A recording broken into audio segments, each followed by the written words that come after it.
Good evening, one and all. It's a Friday, it's the end of the working week, and it is time for us to jump into a little bit of variety. And today I have got for you some EVE Online. Welcome in, one and all. Hope you're doing well where you are around the world. This one, I hope it goes well.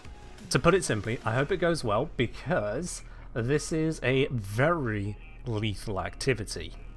Very lethal. If you screw up, your ship blows up and you get absolutely nothing back. There is no module retrieval, there is no corpse retrieval. If you lose, you lose. And everything you went in with is gone. So let's hope that doesn't happen, eh? Let's hope that doesn't happen. I also hope that no undesirables decide to make it a PvP activity. They shouldn't. We should be safe enough to avoid any of those shenanigans, but there is that, possibility. We just have to acknowledge that could theoretically happen. But it won't. I hope. But yes, so a little bit of a general explanation as to what we are looking at. We'll be looking at what is known as Abyssal Filaments. The way that works is that you activate one of the filaments, these little red keys that I have here. The higher tier ones even go into yellow keys. You activate one of those, and it teleports your ship into the Abyssal Dead Space. Abyssal Dead Spaces always have 3 rooms. Those 3 rooms could have a variety of different enemies from a whole, just spawn list of them. And you clear your way through the room. There is a fixed timer. It must, all 3 rooms, be completed, looted, and exited within that timer. If you don't finish the entire thing within that timer, even by 1 second, you're dead, you lose everything. If you get killed by the NPCs in that space and lose your ship, well, you're in your escape capsule, and then they'll blow that up as well. You're dead. There is no takebacks. There is no exit out of it to run away. Can't warp off, there's nowhere to warp off to. It's right in the middle of abyssal space. That's just it, you're locked in there. So it is definitely a commitment. I heard of NPCs podding you before? Oh yeah, there's a few different ones that do pod. It is an uncommon thing, but this is one of them. If you're in abyssal space, they will insta-kill you. If you are taken out of your ship, they will then just remove you from existence. And when a pod dies, every single implant in it, also gone. Just complete wipeout. So, the general advice is not to let that happen.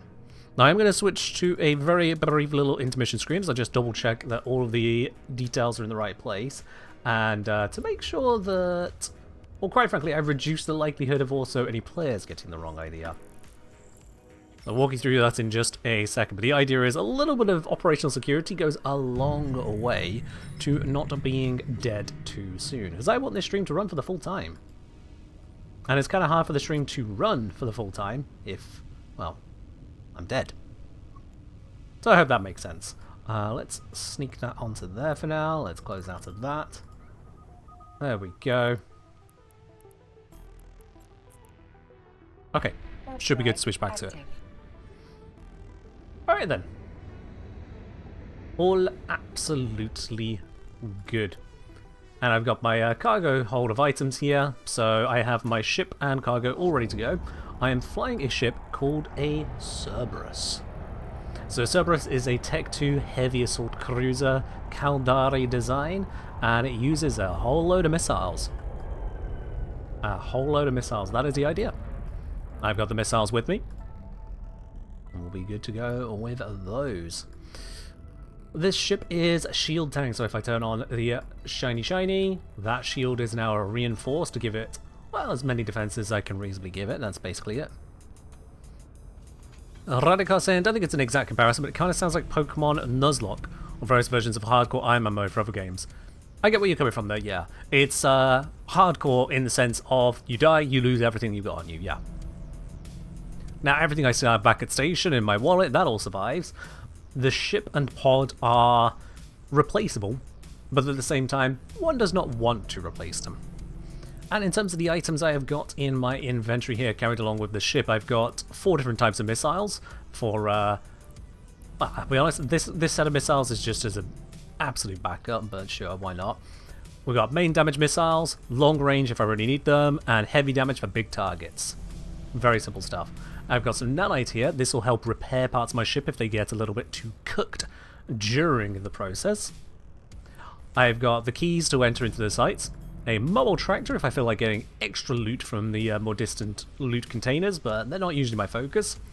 And then a couple boosters which can enhance my shield repairs for a short duration if things get very spicy. Very much so. Brother only asking, are the Caldarian missiles still the PvE kings? Not played even since they introduced wormholes. So you could still use missiles aplenty, absolutely. The Tengu is still an amazing spot for PvE in general, but all of the races have their own ships that can absolutely operate in various ways. The absolute kings of PvE at the moment, in terms of most used items, are probably actually the Gila and Ishtar. So Ishtar is a Galente heavy assault cruiser, and the Gila is, or Gila for the more correct pronunciation, but Gila makes it clear what I'm talking about. The Gila is a pirate cruiser, so it is a combination of both Galente and Caldari tech. But yeah, this mythic, this is not a caracal, this is the Tech 2 caracal known as the Cerberus. That's what we got here. And follow it from Solomon, see the high risk, what the high rewards? Well, those rewards will hopefully get along the way. The rewards which are used to either construct or equip up what is known as Triglavian ships, precursor ships.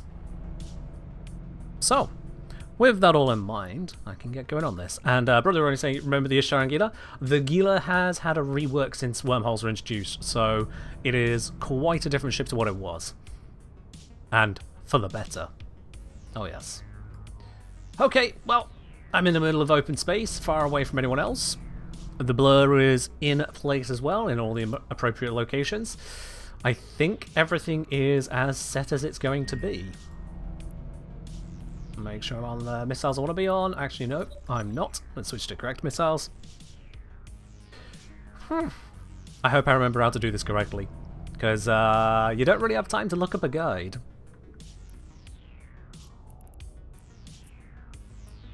Send it. In we go. Okay, first targets. Ooh, that's a bunch of stuff. Get defenses online, get up and running, lock up the targets.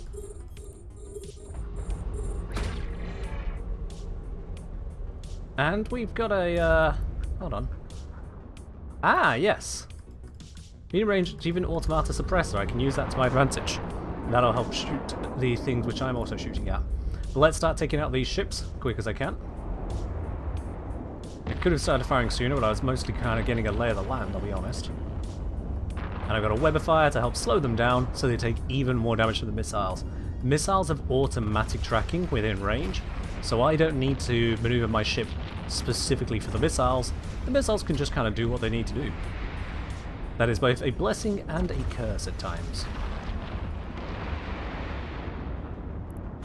There goes another target, another one is now webbing me. There's a bunch of these ones to deal with, but I can tank it. That target is down there. I'm going to attempt to get close in orbit to that. And I'm going to set my drones out onto that there. Because that is the main loot container. There are 3 other bonus loot containers in this room, but I'm going to focus on just the main loot container for now. Yo! Hi Ken and chat, I am currently working on a software dev college homework.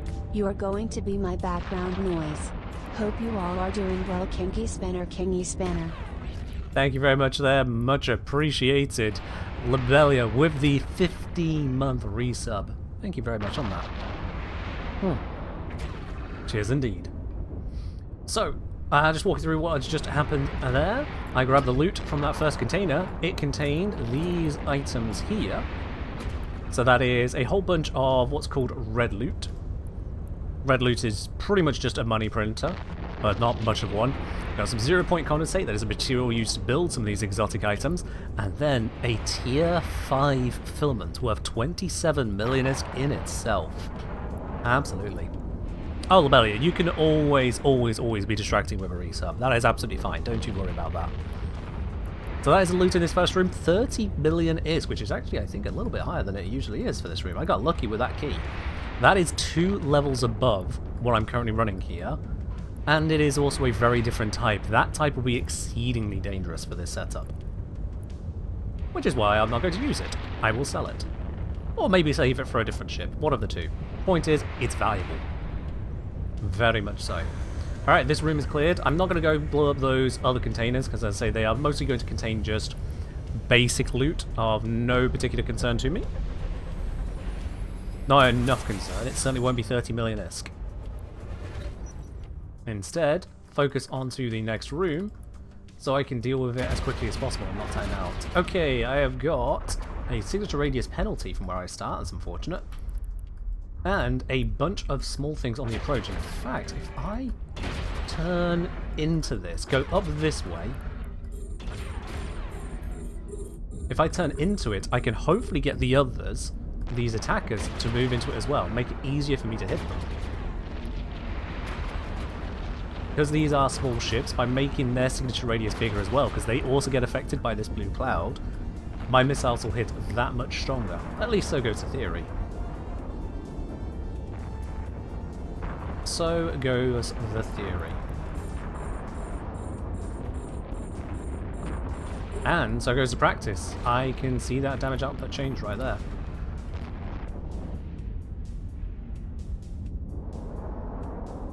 Gonna turn my ship around. Don't want to get too far out.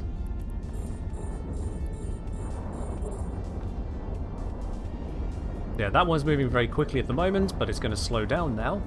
As it gets in close, it's going to be in the cloud, and it just evaporates. Beautiful. Alright, I'm going to use the opportunity to turn my ship around now towards the main loot container and the exit into the next room, because I am clearing through these ships pretty quickly.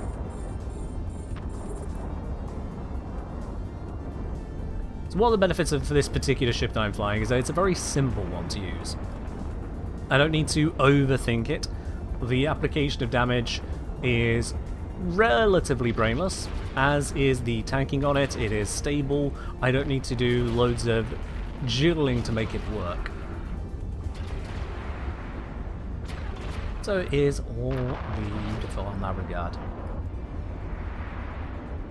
And I've got plenty of range as well. This goes out 38 kilometers. That target is only 16 away, so no risk of it getting out of range of the missiles neither.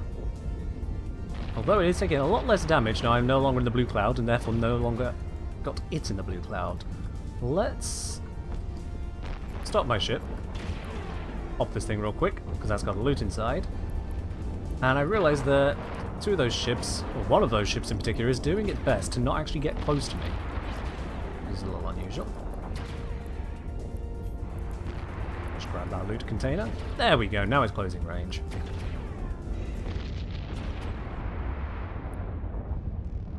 And this loot is worth much less. So the previous one was 30 million, this is 800,000. The loot varies wildly, as one should expect. But there we go, room cleared, loot attained. I'm again not going to go for the more distant material box because it's just not worth it to me. I'm going to head straight on over to this gate, transferring to the next and final room. We're in range. Activate it. How long do you have on a filament run? Up to 20 minutes. And as you can see, this ship is well suited. I am starting with a lower tier filament than this ship is rated for, so it can definitely handle a greater threat than I'm currently dealing with. But I wanted to make sure I am definitely stable with it first, before diving into perhaps more powerful environments. Okay, these targets are closing in. That one is in range. Let's start the bombardment.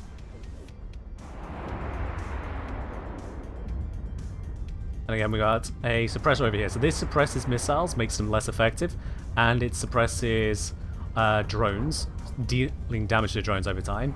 So that is a negative for me. I'm also taking some damage from those devoted knights. Let's get targeting on them. I did not fully repair. Okay. I'm hoping that I'm going to start successfully dodging some of this damage rather than just taking it all to the face. And dodging would be good. There we are. There was a dodge in there.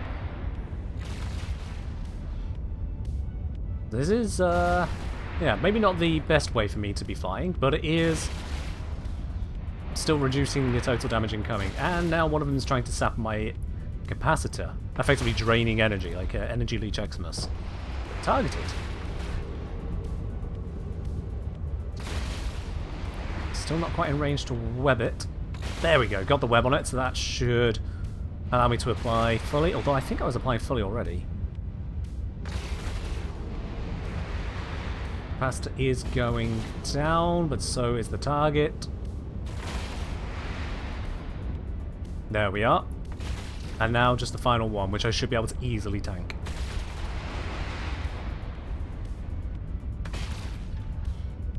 Now turn off the repairer for a bit. Reduce the pressure on my capacitor just a little bit. Is this fit stable with the cap booster on? Has to be. Because if it wasn't, energy neutralizers would rapidly ruin my day. In this case, I have an energy positive, I think, of about 16 gigajoules per second. There we go, those targets taken out. Now I'm going to move over to the final loot container, which is right there. Did not want to focus on that before dealing with those ships, because they are heavy damage output ships, those particular ones. The devoted knights, hunters, and smiths can cause quite a lot of trouble for a lot of players who are inexperienced. I'm not going to be able to get my drones to handle this too easy, am I? I think they might take a bit too much damage here. Let's see, they're taking some damage. I'm keeping track on them.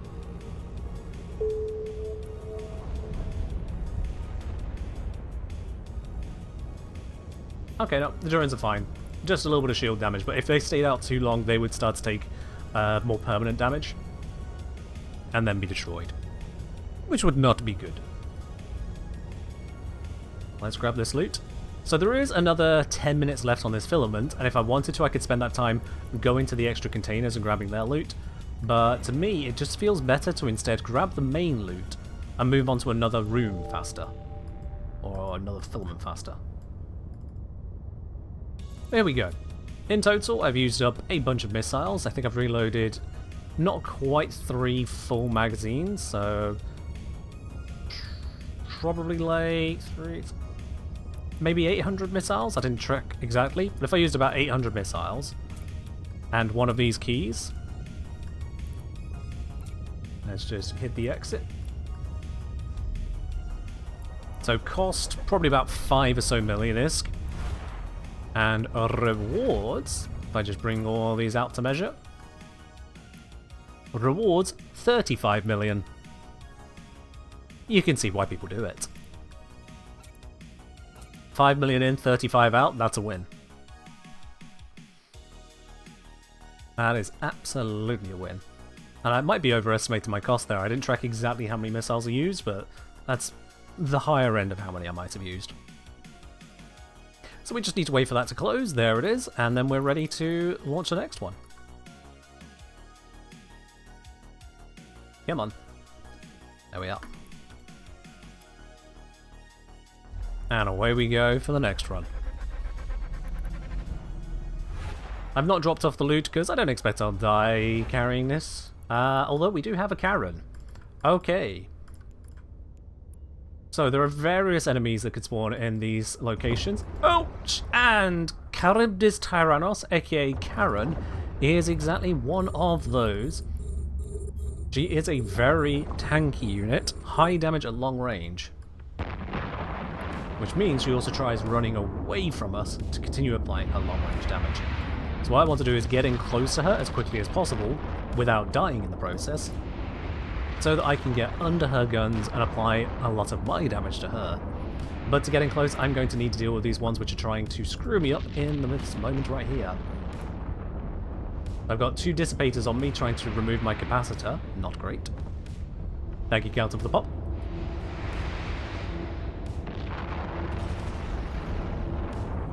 Web has fallen off that dissipator. They are out of range for the web because they got too slow. That is fine. My missile should continue to hound into them. I am tanking for the moment, so that looks okay. Another dissipator down. That'll reduce the pressure on my capacitor. Let's web the next one and start putting the damage on that.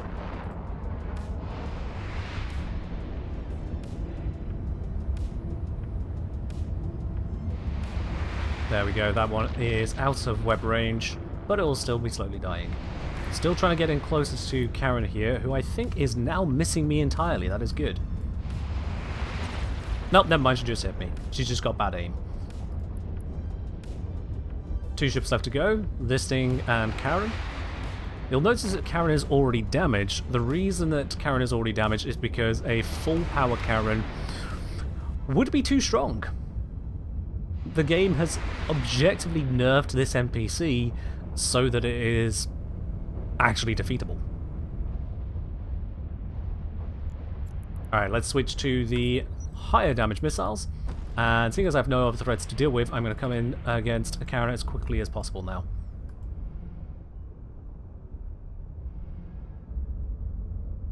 Is it also nerfed at higher tiers? It is, yes. It just spawns more of its support ships around it. Alright, I forgot just how much range these missiles have. I am in range to fire, so let's begin the assault against Karen. As Karen is a large target, I can use my largest missiles. They're not so great against smaller targets because most of the explosion is wasted on them. But on Karen, she can take the full brunt of it, and that allows me to hit her with maximum DPS. I'm putting 720 damage per second into this target. There is the edge of the arena. I must not go outside of the arena. I will rapidly melt. This is why I say about that you can't escape. There is a wall. You pass beyond that wall, bad juju.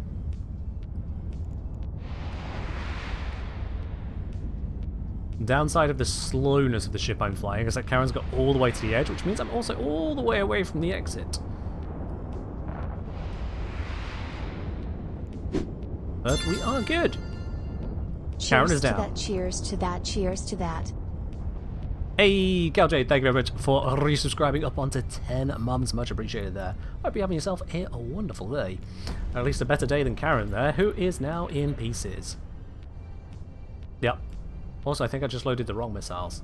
I did! I will fix that in a second. It's a long journey over to this target. There we are. Cheers, Galjade. As I travel over to this, I can also deploy my drones and have them go just pop the thing. Okay, the drones are under attack. Oh, the drones are under a heavy attack. Jesus, that is going to melt them quick. I did not notice you right there. Ugh. Let's not use the drones. That was a terrible idea. Yep, drones lost over half their shields in just those few seconds. I think I'll just fire some missiles at this. There we are, much better. At least shields regen? Yeah. What NPC ship would I say is a no-ship prey for a Souls encounter? Hopefully none of them. The idea is that I am well fit, well equipped to deal with it, so it's not so much a individual NPC, but rather if I fly against them incorrectly. I'm only in a tier 3 filament. They go up to tier 6. This ship, in its current setup, definitely would not handle a tier 6. It just can't. I would need to invest even further. A tier 4 it should be able to handle, but I've not tried it in that yet. Also, let's see what I just picked up there. We got a bunch of filaments. Those ones there. Thought I'd use that, so that must be loot as well. So we got 4 different filaments on top of the generic loot. That's interesting. And I think a decayed warp scrambler mutoplasmid. Ew. Right, this room's done. On to the next one. Might be good to have those towers show up in the overview. I don't need to shoot them. Normally I'm fine. That's a lot of ships. Okay, that is a lot of ships.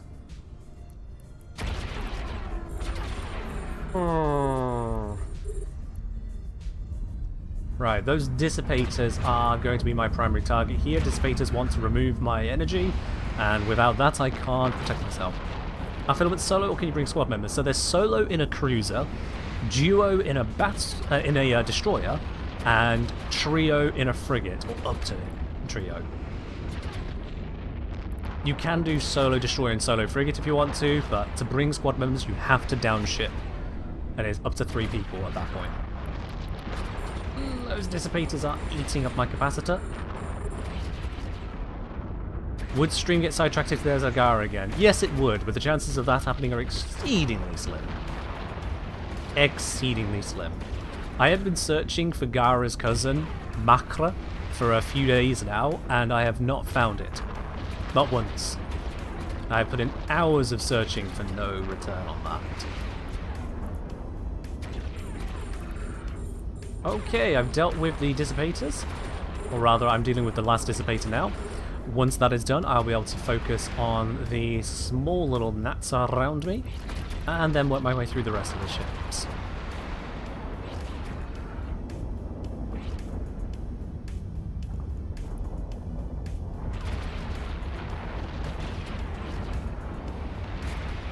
I was about to say, I swore I was flying past the gate. Yeah, I am. It's right there. Let's turn around. And all dissipators are down, so my tank is now going to be fine for capacitor. I just need to make sure I don't take too much damage. That U-turn there is definitely a risk in terms of damage incoming, but I am going to handle. Checking as I'm shooting this thing, is it being repaired by anything? Nope, good, I am doing that correctly. Lock up the remaining targets. Nope, all but one. This thing didn't die as quickly as I thought it would. Come on. Perish! It has perished. Excellent! Let's deal with the obfuscator.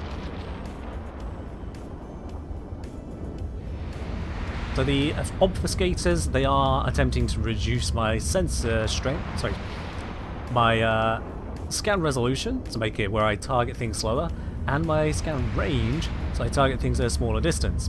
But I've got plenty of both, so it's not really a concern. And then the Lancers, I believe these are just DPS ships. Which, again, not really a concern. I've got the tank to deal with it. On to the next one, take it out. I'm just orbiting this here to reduce the damage I take from these guys by making it harder for them to hit me in general.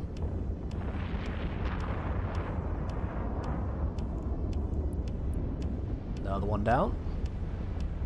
We are doing fine on the time. We are already in the second room, not even halfway through the time. That is good. I'm going to target the loot container and put my drones onto it.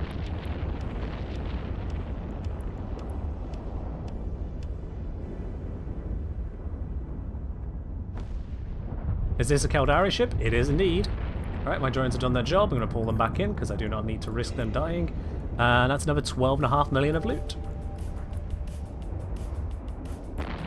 And I'm just going to orbit the wreck. Oh, I've gone through an entire batch of missiles in this room. There was a lot of ships. Let's just quickly reload that.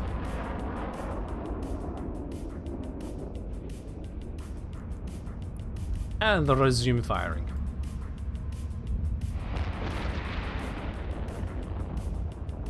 I'll need to make sure I don't run too low on those types of missiles, but I'm good for now.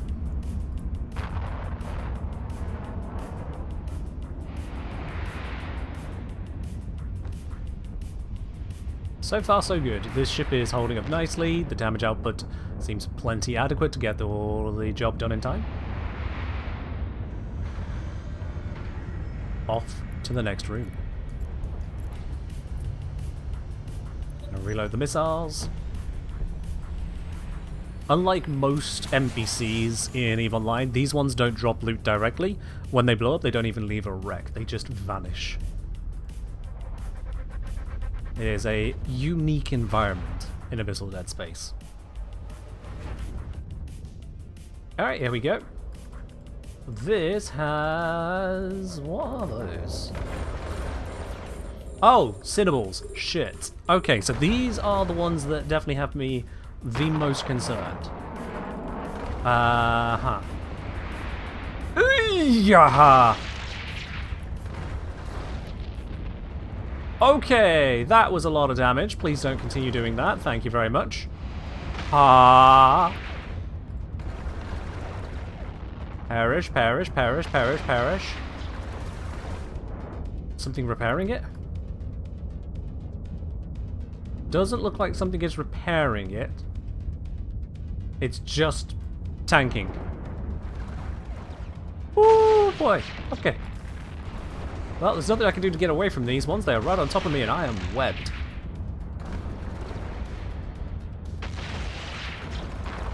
Warp disruption in Abyssal Dead Space is crazy. They're warp scrambling. So if I was using a micro warp drive, it would be turned off permanently now. My capacitor is being hounded by these Cinnables as well. Please die soon. Please. I've not had to use any of my boosts yet, but I'd still like this thing to not be as alive as it is. I don't know how much neuting pressure I'm under here, but that is still terrifying. Alright, one is down, one is down. My ship is moving extremely slowly, so I am basically taking full damage here.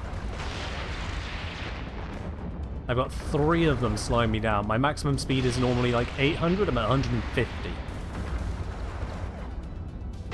Just dragging myself towards the loot container, which I'll only get to enjoy if I survive. But it looks like I am stable now. It's just at the start there, that was... Whew.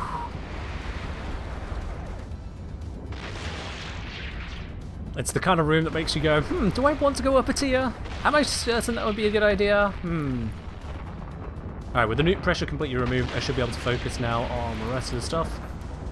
This echo should die a lot quicker. And then I'll take out the Ixion and then the Dramiel.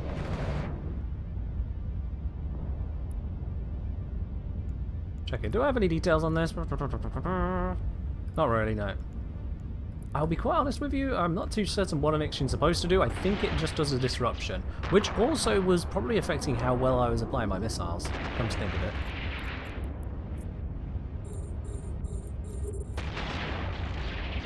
That might be why this took so long, and maybe I should have put a focus on that, but it's still taking a moment to perish.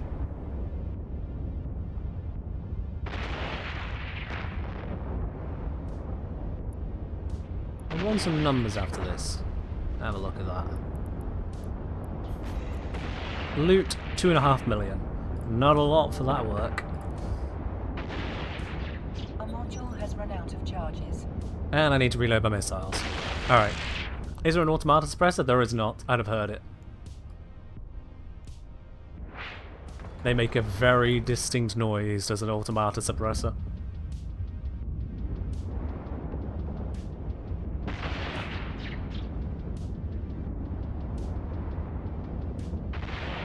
There's one 50 kilometers away. So there is, but it wasn't active.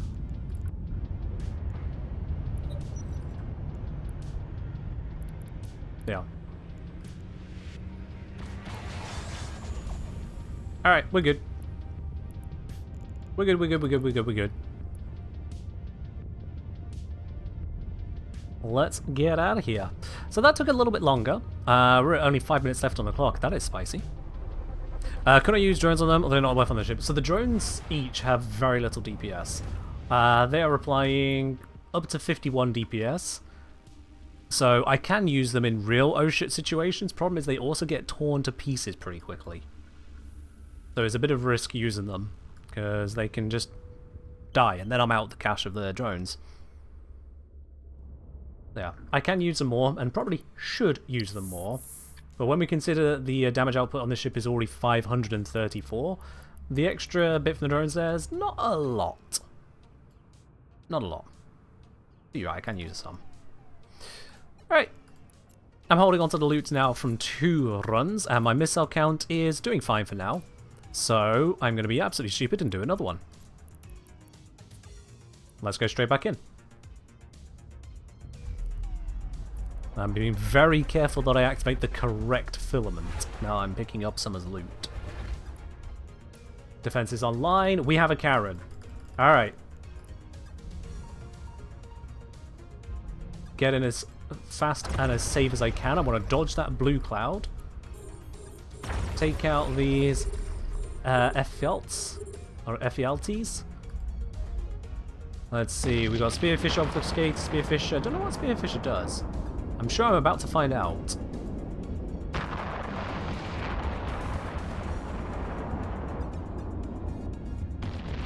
Not seeing any effect out of the Spearfisher yet.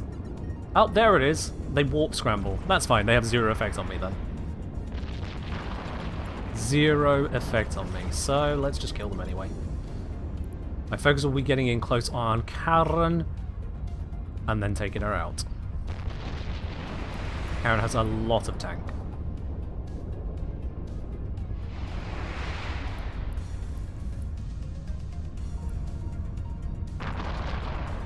Alright, that's the Spearfishers down, locking up Karen, working on the Obfuscators. Obfuscators seem to be holding a slightly further range, so I will not be webbing them quite as well. I definitely won't overheat for that. Save the overheat when I need it. Looks like I might be able to pass by that extraction though, so I can grab some extra loot. Why not? But a little bit greedy when I should be focusing on killing Karen, but, you know, it's not that bad. Gonna have the drones deal with that.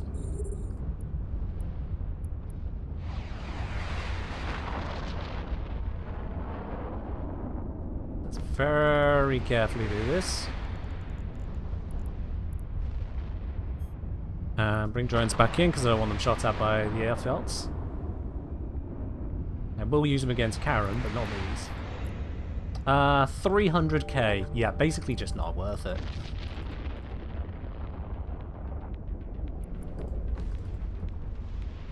Trying to navigate. Don't. What? I didn't hit the rock. I shouldn't have bounced off that. Whatever. So I was just about to say I'm trying to navigate around the rock so as not to bounce, but that didn't happen. It's fine. So I'm curving in now to deal with Karen. Let's switch to the rage missiles. Drones can now start on her.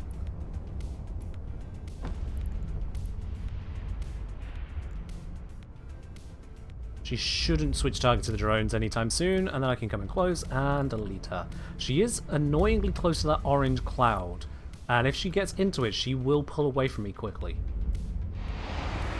So I need to make sure that I get close to her before she gets into it. In fact, I'm going to try and swing to the left. See if I can force her to nudge just the other way. I do not want her to pick up a bunch of speed.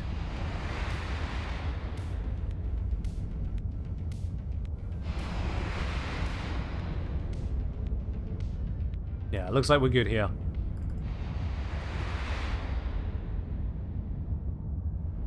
The white ones, the speed ones? Is it not these ones? I'm about to find out. I'm about to enter the cloud myself. This one, these are the speed ones.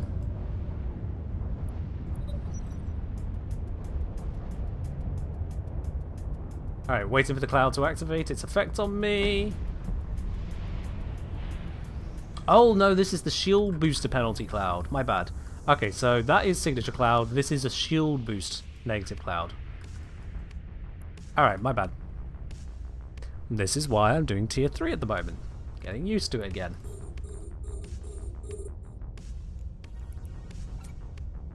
Drones, go pop that thing.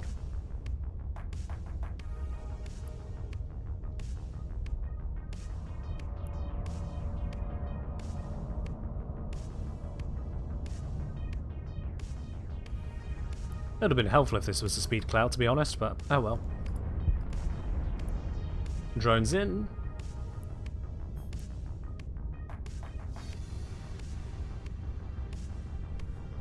There we are.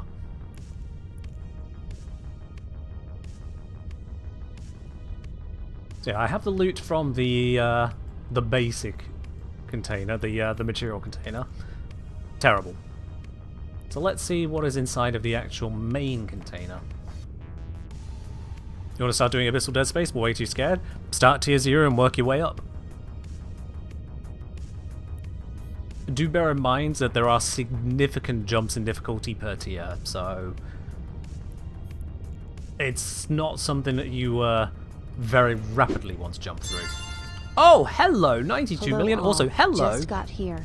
How's the Pearl Abyss treating you today?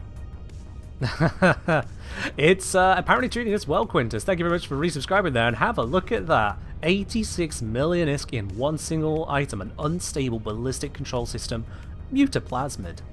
So the reason why this one is so valuable is because it's basically a Riven adapter. That's the best way I could describe it. For those of you who've never played Eve but have played Warframe, this allows me to turn a normal module into a Riven module with a single roll only. You don't get to roll it more than once. Let's go through the conduit. And yeah, this one, it's for an item which improves the damage output of missiles. So, damage enhancements, always valuable to have. And, oh, there's a rock in my way! Why is there a rock in my way? God damn it. Also, what am I fighting here? Ooh, that is a lot of things. That is a lot of things. I'm just gonna open up on one target. I don't know which one is the most dangerous here, I'll be honest with you. As wardens and escorts look a little bit of a threat. Actually, I might want to take out the confusers first. Oh, I am being neuted. Firewatch is neuting me. Oh, that is a lot of things. Ooh. Oh. Anyway, about the Riven thing, it's not just valuable because of the fact that it is one of those mutaplasmids, but also the one that I picked up is a mid-strength one, rather than the more common low-strength stuff. So it's a mid-strength Riven mod for a damage enhancement for missiles. Value, potentially. Okay, with the Confuser down, I'm actually going to take out that Firewatcher. If nothing else, I want my capacitor solid, so I don't have to focus on even more things. I don't actually see the loot container. There's...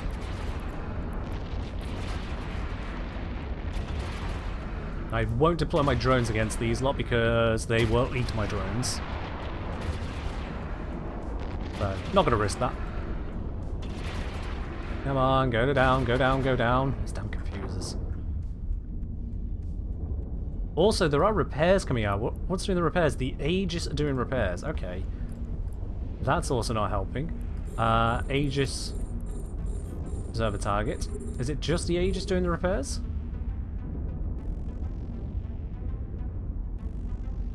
Hold on, let's look at target.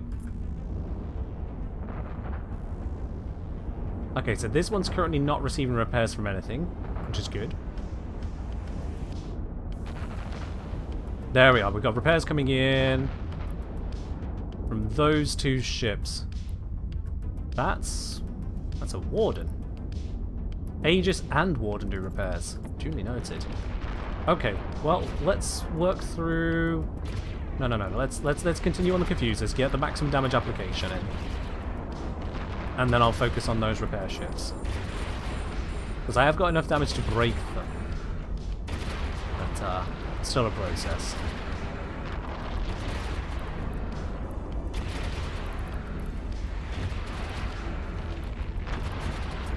Let's try the drones out. Please don't all obliterate my drones. I'm trying it, but I feel like they will switch to my drones.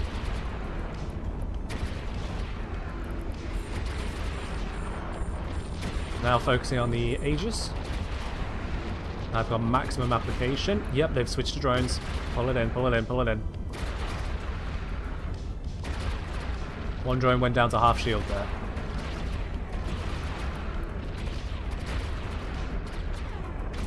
Get them back out. All on Aegis. You see the repairs are streaking out from all of these. Hopefully those drones will keep those repairs at bay whilst I reload.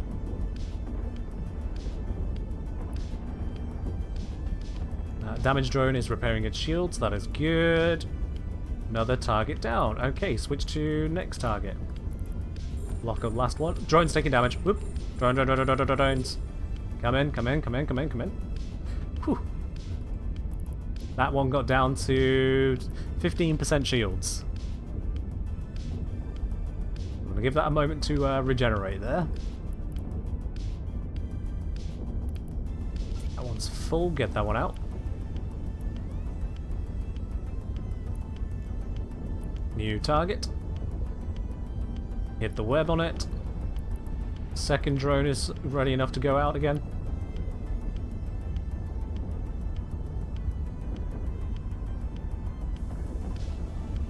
So far so good. Nope, drone's taking damage. Recall it.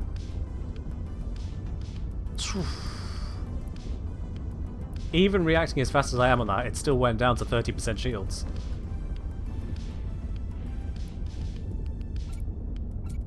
Deploy the two that are near full.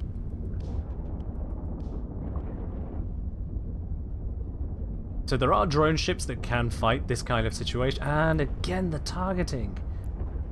Oh, there are drone ships that can handle this, but those drone ships will have much tankier drones. These drones do not have a lot of hit points. They are very much a backup plan. Very much so.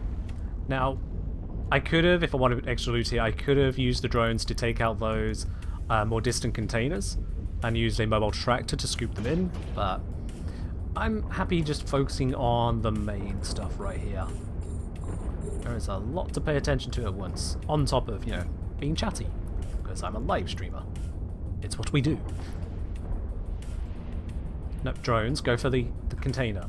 Get the container, I want the loot.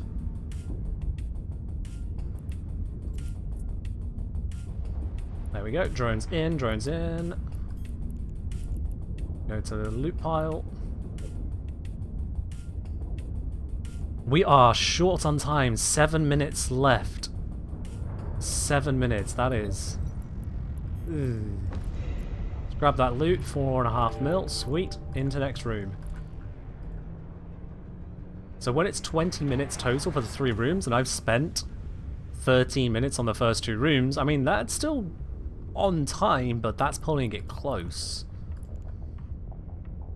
That is pulling it close. Oh, I was using rages? No wonder it was pulling it close. Fuck. Okay, yeah, so I was using the big missiles on the not big ships. Shit, did I forget to reload correctly after Karen? That would explain why that was taking so long. Always check your ammo, folks.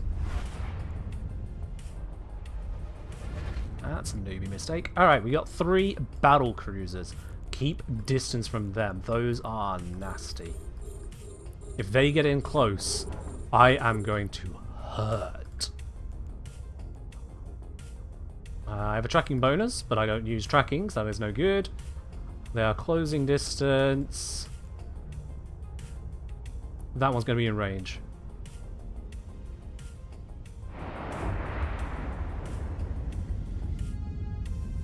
I'm just going to hold them at a safe orbiting distance.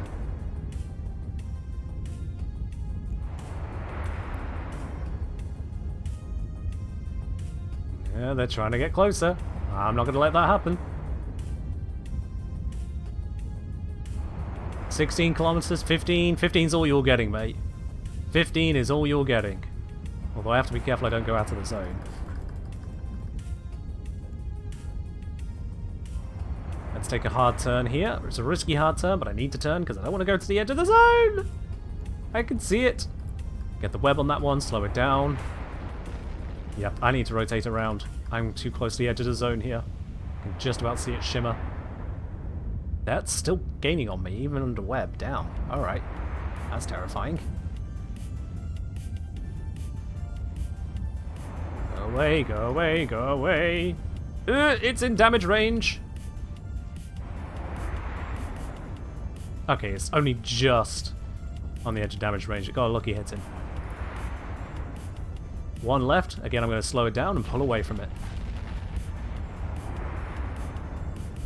Yeah, I am pulling distance. Slowly but surely, I am pulling distance again.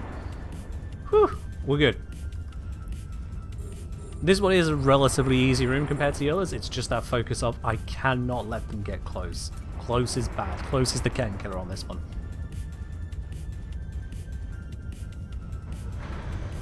Got them. Alright, let's loot up. Loot in this room is another 3.5 mil. Nothing amazing. Nothing amazing, but it is my loot. Let's activate the conduit and get out of here with 4.5 minutes to spare. Boop. Purple set. And cheers for the hydrate bite. There we go. Okay, so we are, what, 50 minutes into the stream? Let's have a look then. So I've gone through a whole bunch of missiles. And I've gone through a bunch of these exotic filaments. I came up with 4 of them, still got 2 left. So I've spent 8 million, maybe, yeah, about 9 mil on filaments. And I think I had twice as many, no, maybe 3 times as many of these missiles. Oh, maybe, I've been 4 times. No, about 3 times as many. So I've gone through 9 plus maybe another 4 or so million in missiles, about 13-ish million there. Okay. And the loot, not including that as well, that I already had on me, that I had on me, that I had on me.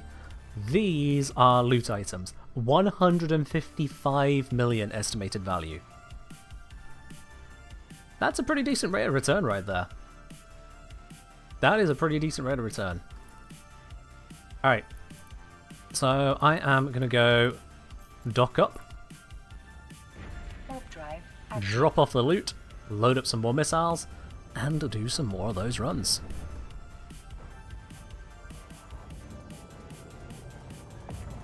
Once I am certain I have a good handle on all of the rooms, I may risk going up a tier. It would be a risk, but I may risk it.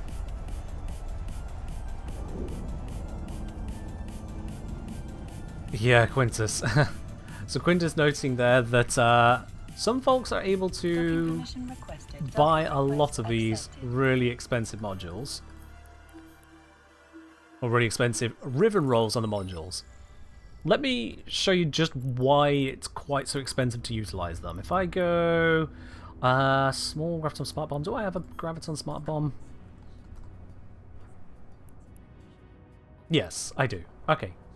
In fact, I have one of the usables right here. So this is how it works. You've got your mutaplasmid, your ribbon roll, and all the different effects that it can have. In this case, it can reduce the activation cost by -5%, or all the way down the other end, it could increase the cost of activation by 25% at worst. It can make it where they cycle faster or slower. It can make the AoE bigger or smaller, reduce the fitting cost in the CPU, increase the damage, and reduce the fitting cost in the power grid. There are more negatives than positives here in terms of the scale of it. That's just how this one is set up. In order to use it, it is a one-time use on a one-time module. Any of the modules of this type could fit in there, but as soon as I roll it, it becomes just an Abyssal module with those stats locked in. You cannot re-roll the module. If it is a bad roll, it's a wasted module. That's it. It's dead.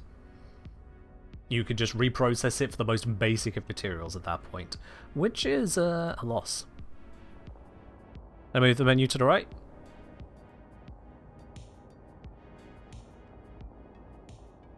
Yeah, just be over there.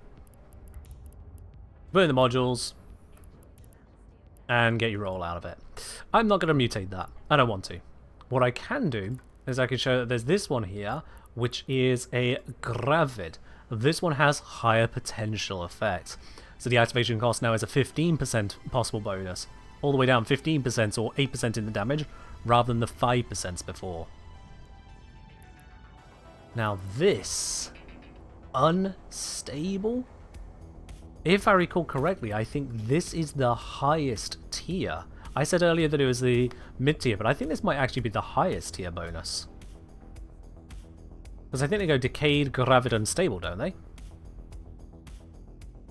Have I mentioned to stream it how I caused a patch note about these Abyssal mods? I haven't. I'm not going to go into that for now, yeah. How can you get an accent as majestic as mine? Be born and raised in the correct area, I guess? Best I can give you on that, yeah. Unstable is the highest? Damn. Damn. So yeah. This one here, it can massively, massively increase the cost of CPU fitting, or it can significantly reduce it. And then the damage and rate of fire bonus it can apply is plus or minus 2%. Now, is that 2 actual percent, or is that 2 percentage points? Let's have a look here. Rate of fire bonus. Percentage points. Ooh, okay.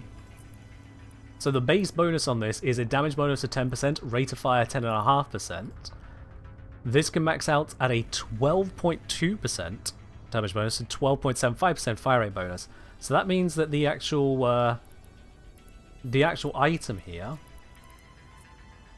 Just close and reopen that for the base ranges again. Whilst it says a plus 2%, it's actually offering a 20% bonus to the module. That is... Ooh, I can see why that's so valuable. Now, there's a chance it would roll badly, and then you end up 20% worse damage bonus, absolutely screwing the module. But it can go up. And the trade-off on that is that you can also get some very expensive modules to try it on. Modules that already come with significant benefits. If you screw those up, that's an extremely expensive attempt. Imagine the equivalent of investing, say, 500,000 Kuva into one Riven roll, and if it's bad, you don't get anything back from that. You just have a crap Riven. Go out and get a new Riven and another 500,000 Kuva.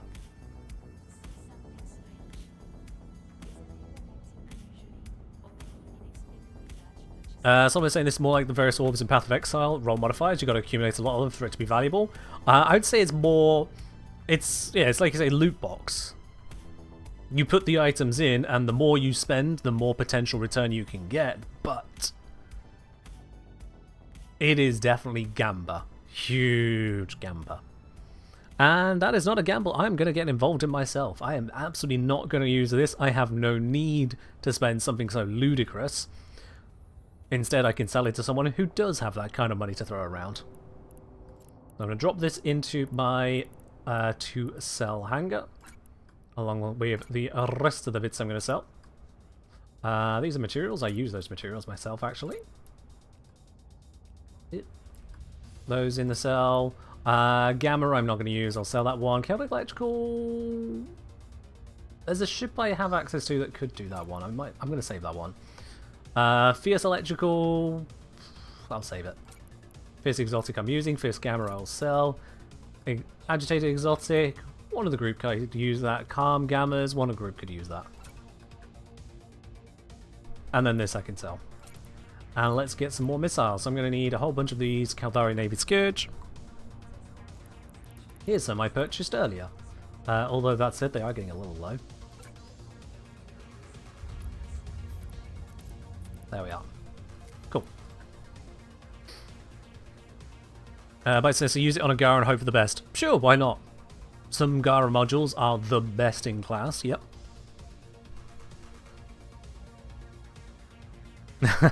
Quintus saying the best source of accumulating good Abyssal modules, either fund other people's gambling, or go pop ships that are already having them fit. Which is very true, yes. If you do kill someone who's using some of these shiny modules, there's a 50-50 chance that they'll drop them. Why not? I've got 2 Fierce Exotics on me. Let's grab a couple more keys. There we go, Fierce Exotics. Alright. I have my ammo. I have my keys. Excuse me. Let's go do another run. Fingers crossed for more good loot. Don't mind the flashy red. That's just someone we're not friendly with. Warp drive active. This is why Eve scares you? What about this is why Eve scares you, Bite? Haven't lost a ship today. Haven't lost anything. Just made money. Now, if you want to be scared of being this guy. If you want to be scared of being Explorer Hugh. Explorer Hugh here had a very, very bad day yesterday. Explorer Hugh undocked from the biggest supermarket in the entire game. They could purchase anything they want there or sell anything they want there. It is the place of ultimate trade. Now, this person must have sold some stuff because they had nothing in their cargo. Oh yes, Cheetah. That's where they undocked, in Cheetah. That is not where they died. This is a kill report that shows who killed them, what they were using, and what this person lost in the process and where it happened. They died in a low security system whereupon the police do not come to save your ass, or avenge your ass for that matter. This person never intentionally went into that system. They committed an absolutely ridiculous and lethal sin of not paying attention. For a couple hours, various other people were paying attention. They were careful. This one person, instead of hitting no, they hit yes on a single pop-up that came on their screen. And that pop-up asked them one question. Would you like to join a fleet with Ken? Thing is, I didn't want this person to be flying with me long term. I didn't want this person to be joining me in some grand adventure. I was specifically looking for someone dumb enough to undock from the most populated station in the entire game in a cloaky ship and accept an invitation to a random fleet out of the blue. From their perspective, what they saw on their screen is this message pop up, and for some reason they clicked it. The very next thing they know, their ship is in warp. They didn't tell it to be in warp, it is in warp, it is travelling. It travels to a spot around a group of other ships, and then the very next thing, the moment their warp drive has finished landing in this new spot, pink! Them and the other ships around them teleport out of that lovely high security system into the middle of pirate space. And immediately on arrival, they see they are surrounded. There is a covert recon, there are metamorphoses, there is a strategic cruiser, there is a Black Ops battleship. There was nothing they could do. The moment they click yes on joining that fleet, they sealed their fate. We kidnapped them into pirate space, blew them up, and then were disappointed that there was not much loot in the wreck because they had finished selling their stuff. They weren't hauling out.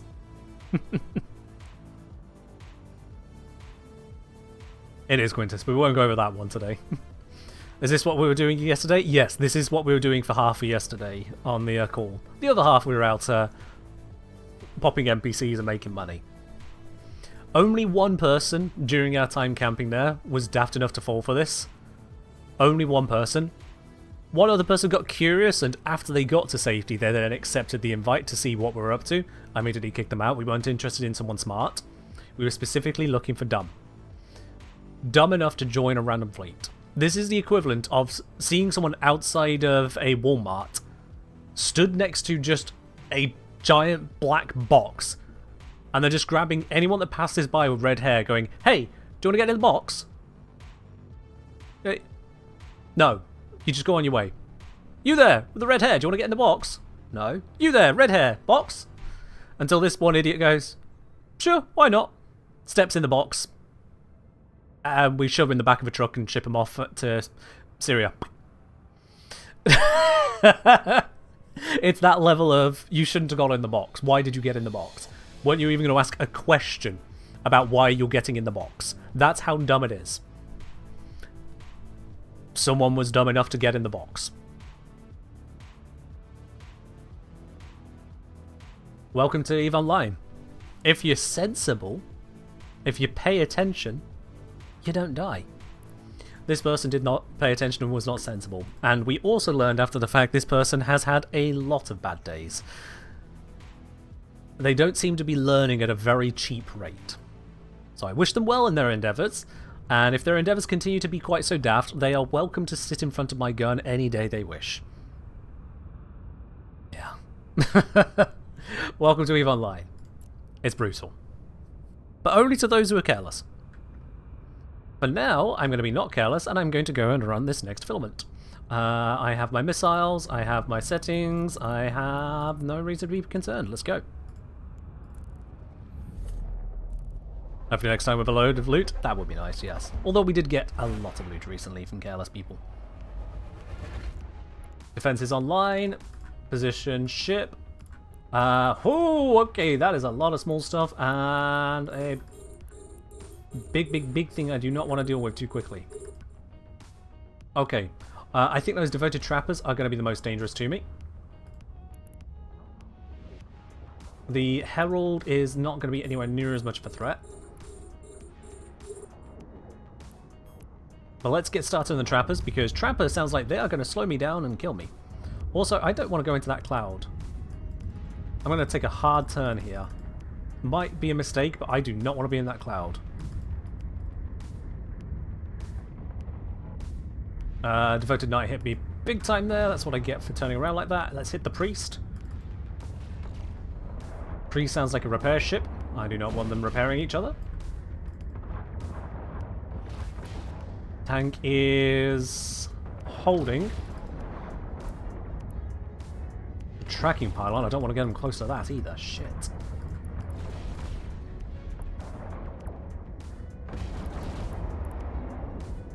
Tank is holding.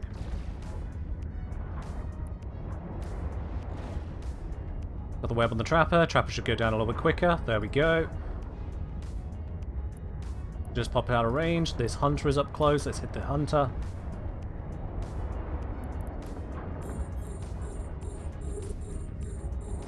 Holding, holding, holding.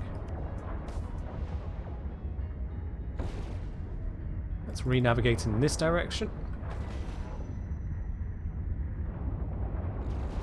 So far, so good. I am being energy neutralized by the knight. Let's deal with that knight now, then. There's only one trapper left, and they're not keeping up with me, so I should be okay. That knight is hitting me a little bit regularly.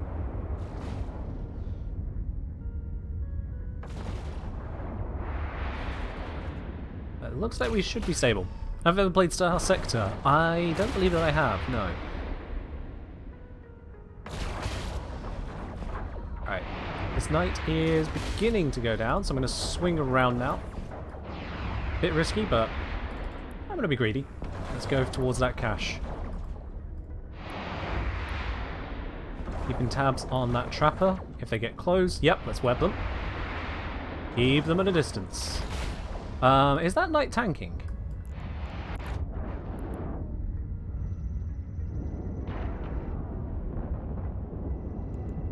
What missiles am I using? Oh, son of a gun, I didn't notice.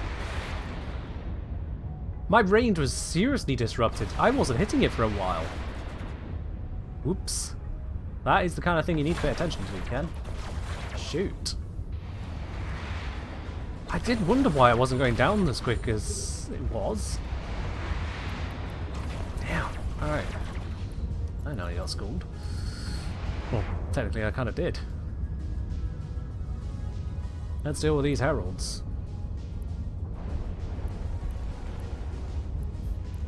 Grab the loot. Oh, hello. Couple interesting bits there for me to use. A module has run out of charges. Yeah, we can reload and fire again. I shouldn't have fired that many missiles, that was careless of me.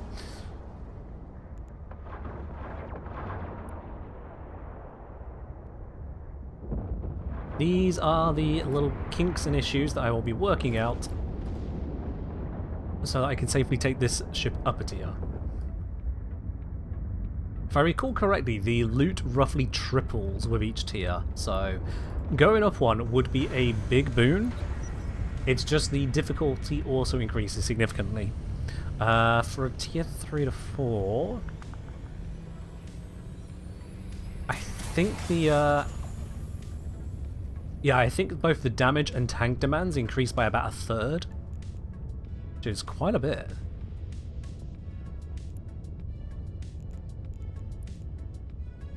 Quinta saying Vendetta died just a couple hours ago. Oh, you know this person. Oh dear. Hopefully you don't know them as a friend, because otherwise, condolences to your friend's loss. For the rest of the class... Oh, you do know them as a friend. Oh dear. For the rest of the class, could you explain just very briefly what a vendetta is? While I take on this... That seems like a small group. 3 Scyllars, 2 Looteds. Okay. That looks very manageable. Very exotic weaponry. Tearing rifts in space by the look of it, but they're in an institute. Let's blow them up.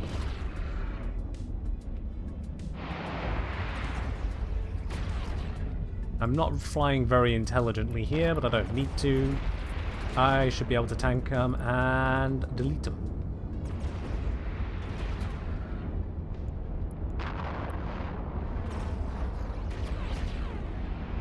How many billions are we talking, Quintus? How many billions of this does a vendetta cost? If one had to estimate, I know you won't be able to get a clean answer for such a ship. 120 billion. Woo! So we're talking in the order of about $1,000. Close to 1,000, right?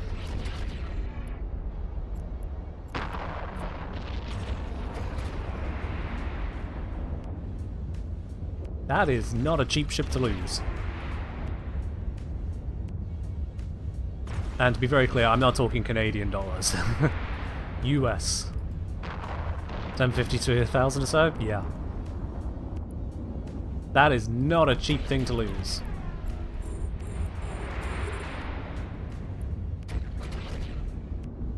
Well, rest in peace, that one. I hope whatever they were doing was worth it. Probably wasn't. 1.4 mil? Poop. That's not much in that can.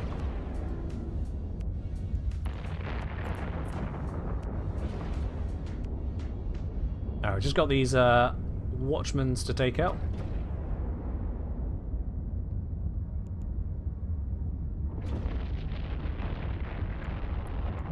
One down, one to go. Let's navigate to the exit gate.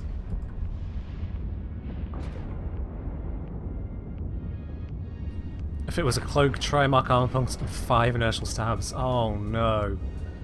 I'm hoping there's more to the fit than that, because that sounds like a very brave travel fit. One would seriously hope there was more equipped than that.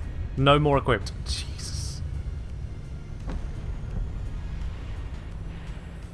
Imagine spending $1,000 equivalent on a ship and you don't finish putting everything on the ship.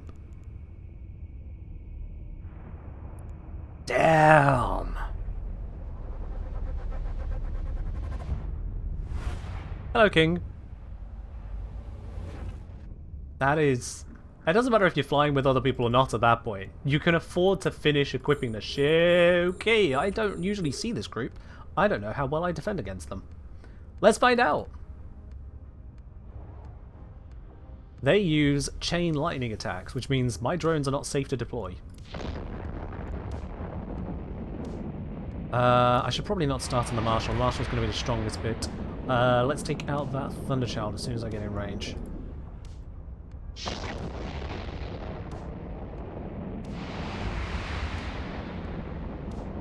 Thunderchild is very low hit points.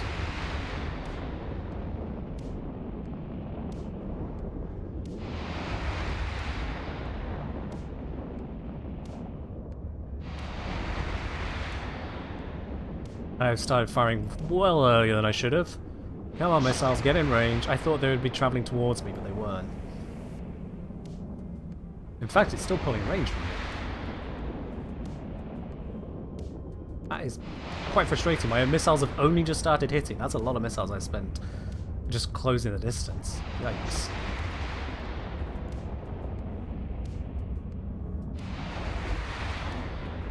But I am tanking. It's just a case of getting on top of them.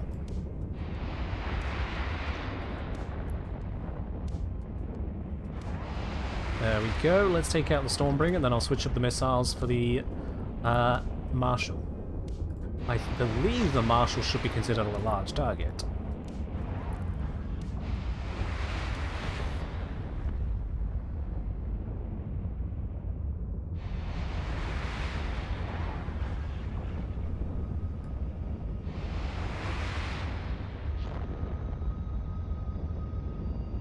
Stormbringer is close enough that I can slow them down. This will increase my damage output, theoretically. Or maybe they're just a large enough target I don't need it. Yeah, no, it looks like they're actually just a very large target. And they're gone. Beautiful, right. Switching now to the Rage. Orbit this ship nice and closely. It's going to have trouble hitting me with more than token damage now.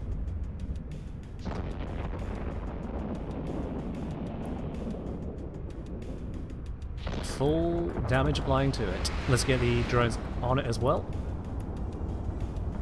Oh shoot, the Marshal just evaporated. I thought it would tank a lot more than that. Oh. Okay. I misunderstood the threat of the Marshal. In the good direction, I guess. Well. Job's a good one. Let's crack the loot container, see what's inside.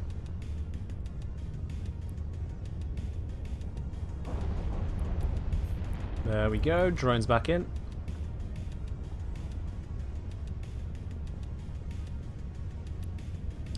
Well then, let's see what we got here. A couple blueprints and some red loot. Alright then, so these blueprints can vary in value wildly. The Entropic Radiation Sink is a okay value one, Tetran Exotic Plasma S, value. And these two heavy mute adaptive remote armor repairers. I don't remember if these ones actually are valuable or not. Get an estimate of it. So estimated build cost for 2 runs is 39 million ISK. Estimated output 32 million. So yeah, this one's not profitable. It costs more to build it than it actually comes out in value. So these two are toilet paper. These two actually have some value. 50-50, it's something. Alright, let's jump.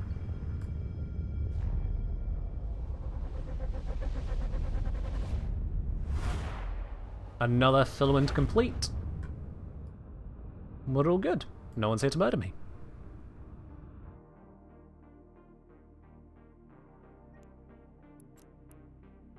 So that particular filament was low overall value. Let's have a look at these other blueprints. Now I can use them for more than just constructing, but if I just look at construction, we've got a 15 million input for an 18 million output, so there's a little bit of money in that one.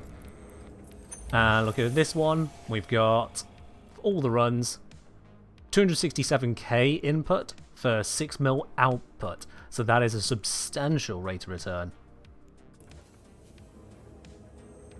A substantial one. Is it toxic to not play but look at Z Killboard to see what big things exploded? That's not toxic, no. That's just catching up on the news. That's just catching up on the news. So yeah, good blueprint, okay blueprint, toilet paper, and then just a couple small bits of loot as well. Enough to pay for the trip, but not impressive. Let's see if we can find something impressive.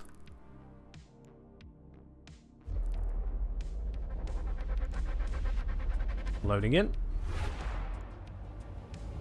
Defense is online. Begin moving. What have we got here?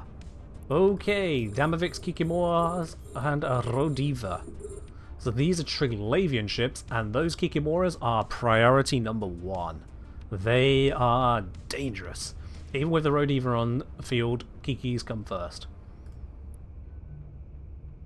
I've underestimated them once. Never. Never again. Thankfully, those missiles are hitting pretty heavily.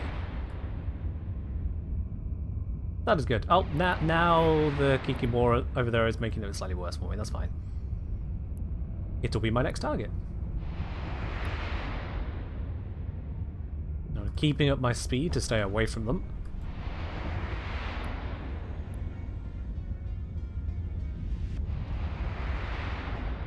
So the reason that these ships are so dangerous is the way that they operate.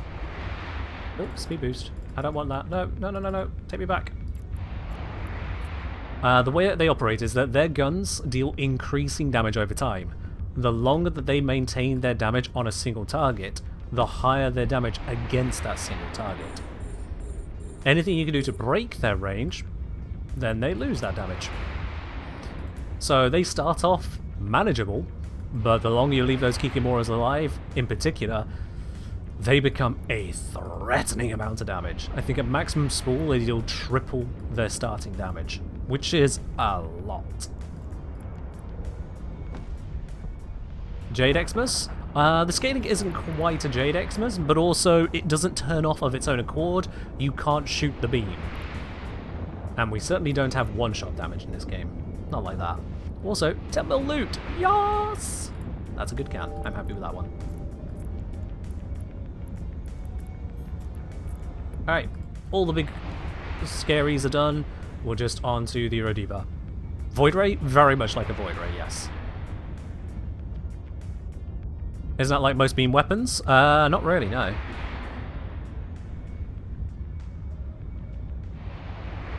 Most beams in most games, they just kind of beam. They just do their damage. Even in Warframe, most beams there, they spool up to full power in less than a second. This, they scale up over the course of like a minute or so, and it just scales. You cannot let them spool up, because death. Just death. That's what happens. Alright, well, we've looted this room. Let's pop into the next one. It's a very, very quick room because, despite its danger, if you know your target priority and don't fly like a moron, easily dealt with. What's next? Ah! More of them! Okay. Although I say that, I don't see any Kikimoras. Nope, no Kikimoras.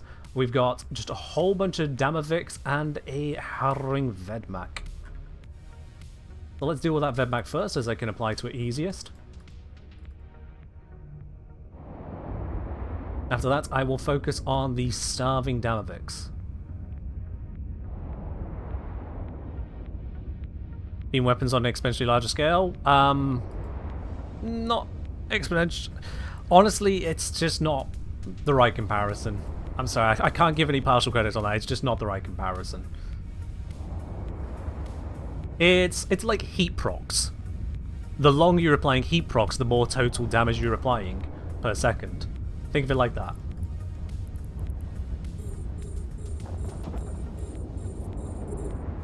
Hello, Alsu. Yep, it's filaments.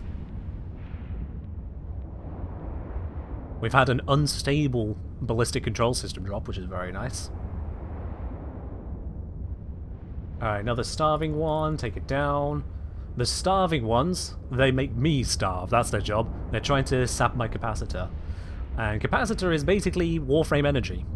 If I run out of energy, I can no longer activate my tank, my speed, my damage. Oh, no, I keep my damage. But my tank, my speed, my control modules. All I have left then is damage and death. Not great. But now they're all dealt with, so I can just work through these other, far less threatening targets.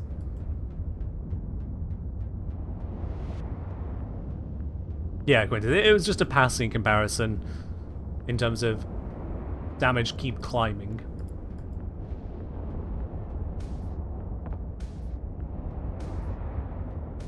The Void Ray comparison is a very apt one. Even if the timing is different, it's still apt. Old Void Rays, that is. Not current SC2 meta Void Rays.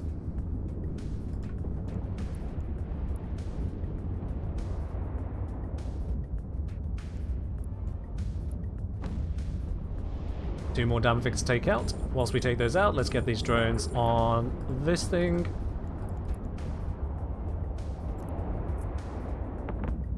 get the loot from inside of it, and then head the way to the gate, whilst this last Damovic gets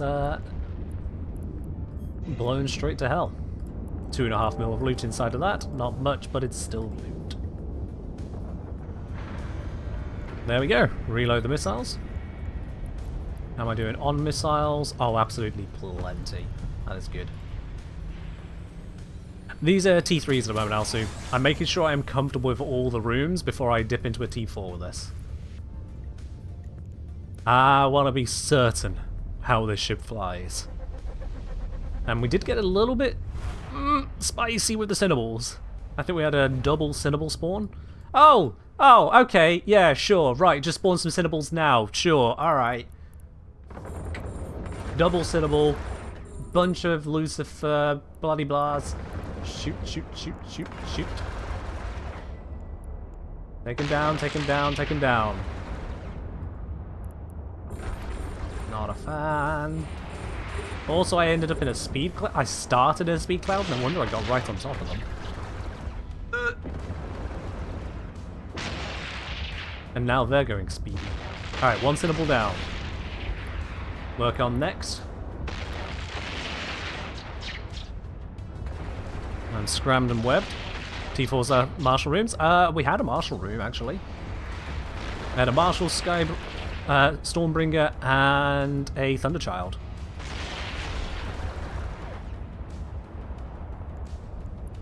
We had that in T3.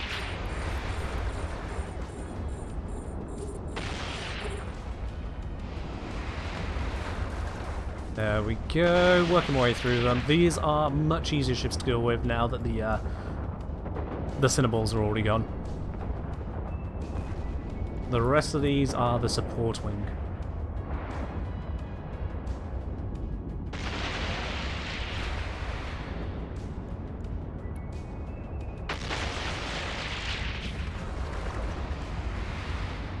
Yep, we are stable. Stable is good. I'm going to make my way over to the loot container. I need to manually pilot because I'm in line with the gate. It's unfortunate.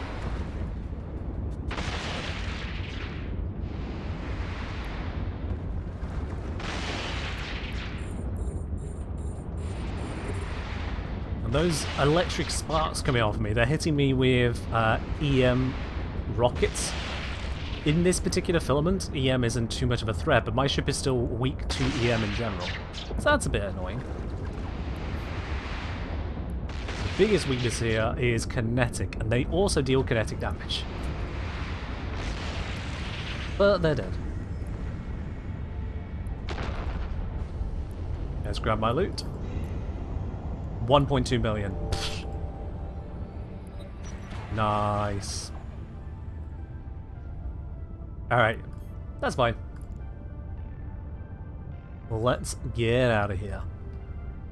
This entire trio of rooms, this entire Abyssal Dead Space is done. Dungeon complete.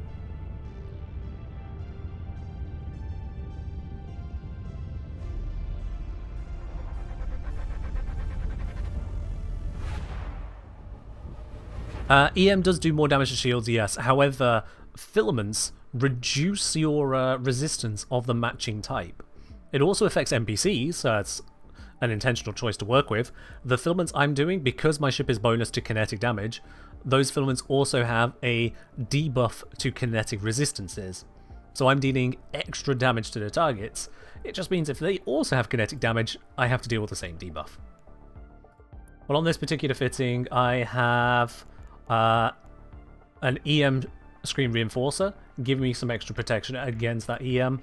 So overall, EM is still my resist whole, because my kinetic there is at 21%. After the filaments, that brings it down to 32% damage taken, but EM is still at 48% damage taken, so it is still my resist whole, even with the reinforcement I put on it. It can be spicy to deal with. Luckily though, that spice was not too hot for this ship, and we get away with the loot. So far on those, I think 2 runs since we dropped stuff off. The main loot is over here of 19 mil. That was worth like 5 mil, and the rest of them, yeah. Very good. Missile check, I've got plenty. Don't use the wrong key, because that would be bad. Fierce exotic. Launch.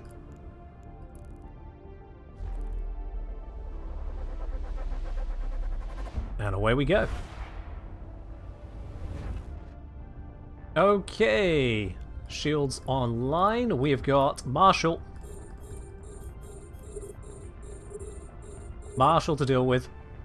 That over there is a shield booster penalty cloud. I'd like to dodge under that. Skybreaker coming in. Let's deal with the Skybreaker ASAP.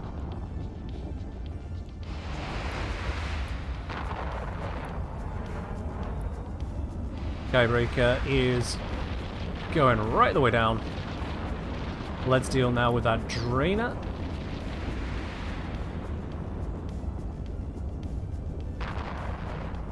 Gonna swing around to get close onto that Marshal.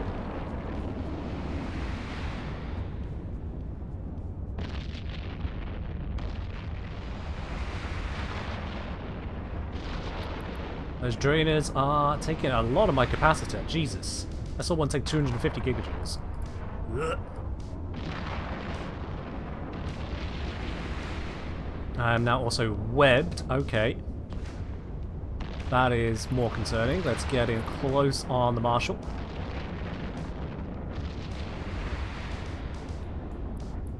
Take out the webs of the Arrester Pacifier. Come on, tank, you can hold.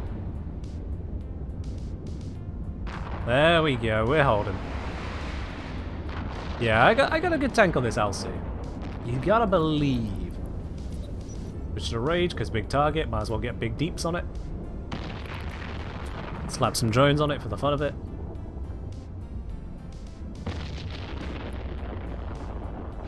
Hit them hard.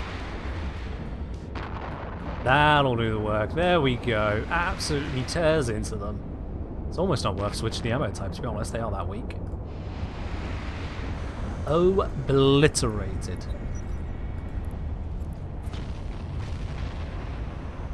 Let's loop around to the container. I need to remember to switch to Kandari ammo.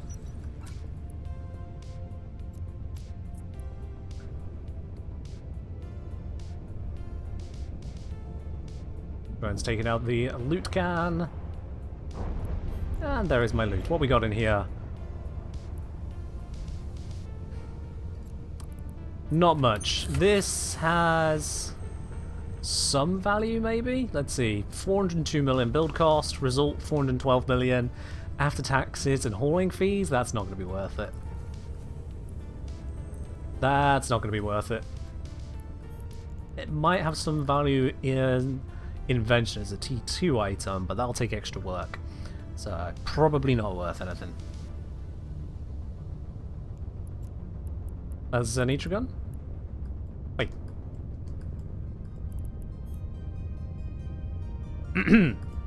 Let me just go back and get that. Oh, you're right. Yeah, it's super title. Yeah, that's capital size. Yeah, almost certainly not worth anything to me. But I do need to actually pick up the loot. Don't know how I managed that. There we go. It may be toilet paper, but it's my toilet paper, damn it.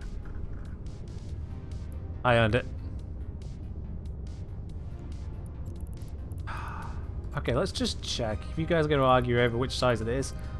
Large size. No, it is Leshak one. It is Leshak. Quintus. You should know better. You're an industrialist. You build stuff. How do you not know your difference between your blueprints? Alright, room 2. We've got a Karen. Loving the big stuff on this run, apparently. Lock him up and get in range. Let's see, we got 3 dissipators. Ooh, I'm not a fan of that. Dissipator in range, let's open up on the missiles. Yeah, the naming convention for the Triglavian guns is a bit weird. I'll give you that. Okay, 1 dissipator down, moving on to next.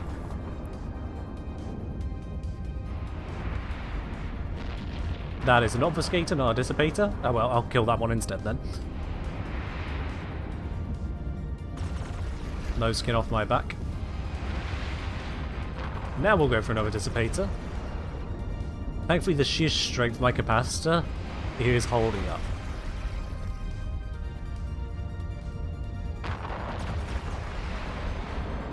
You're not familiar with the different Amar guns either? Oh, come on. You got Pulse and Beam, easy to teleport there. On the lights, you've got the let me see, there's the Focused Pulse Laser and the Dual Light Pulse Laser, I want to say. Now I think about it, yeah, it's it's not an easy one to recall. Beams, you've got the again Focused, and I think it's also Dual Light on those, isn't it? Oh, I must be messing this up actually now I think about it. Shit, you got me. Yep, you got me. That's frustrating. I'd look it up, but I'm currently in a dead space, so, you know, not safe. I know on the cruisers you've got focused medium pulse lasers and heavy pulse lasers. For the beams, I think it does the same as well, along with... Again, I think there are only two types on the medium beams. I could be wrong.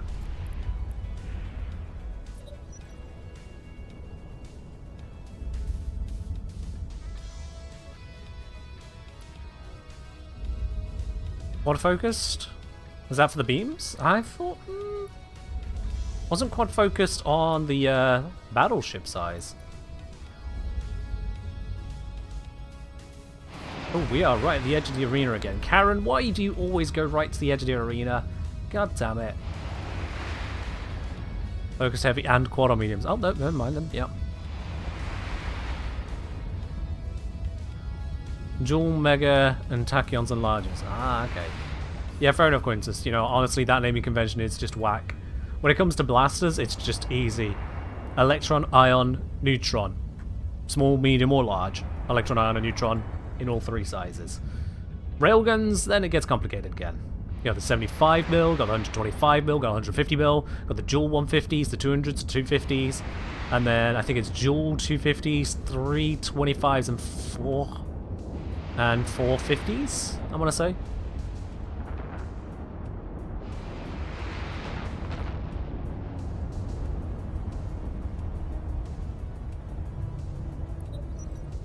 Missiles best couldn't be simpler. I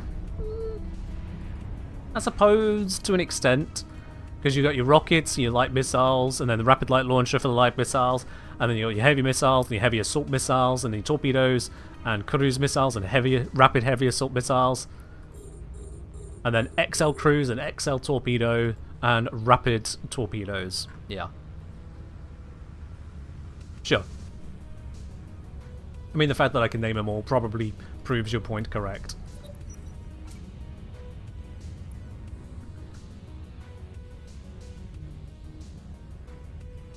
Have the drones go deal with the bioadaptive cache. I have reloaded back into Caldari ammunition. My drones are being damaged, but that's fine. I shall bring them in before it's a problem. Anti-artillery the same, bigger number better? Yes. But remembering those numbers is never something I have succeeded at. I just don't fly enough RTs.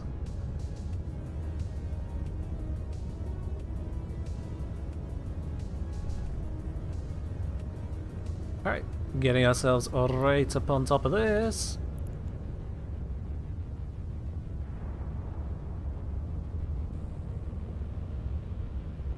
Afterburner does feel slow at times, but it's better than getting scrammed. Hey, a Rodiva blueprint, okay. I don't mind if I do. So that is a blueprint for a whole ass ship here in Triglavian space. The materials would be inside of these material containers. I just cannot be bothered to go through them. They're just not worth enough. Rarely they'll contain something of more value than the central can, but only rarely. It's just broadly not worth it.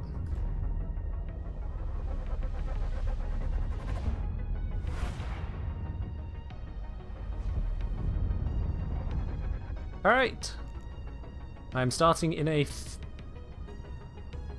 filament cloud. Oh my word, that's a lot of things. That's a lot of drones. Okay, what is sending out the drones?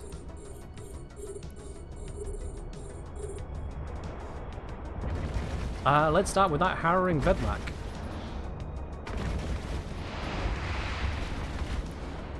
You can kindly GTFO.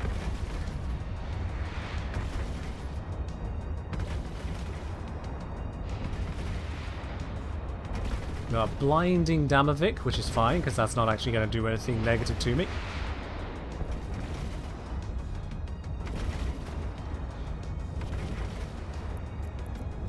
Set the orbit on this.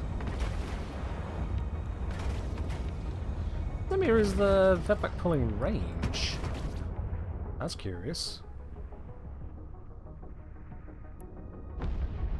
Didn't think they'd wanted to pull range. Not that it's any skin off my back. Makes it easier for me to hit them and not them hit me.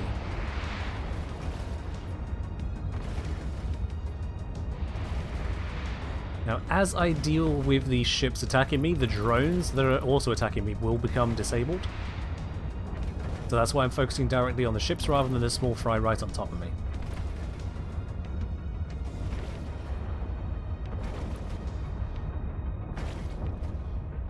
There we go, another set down. Now onto the Damaviks. Damaviks should fall nice and easily. So despite the impression of danger that this room gives, it's actually not dangerous at all.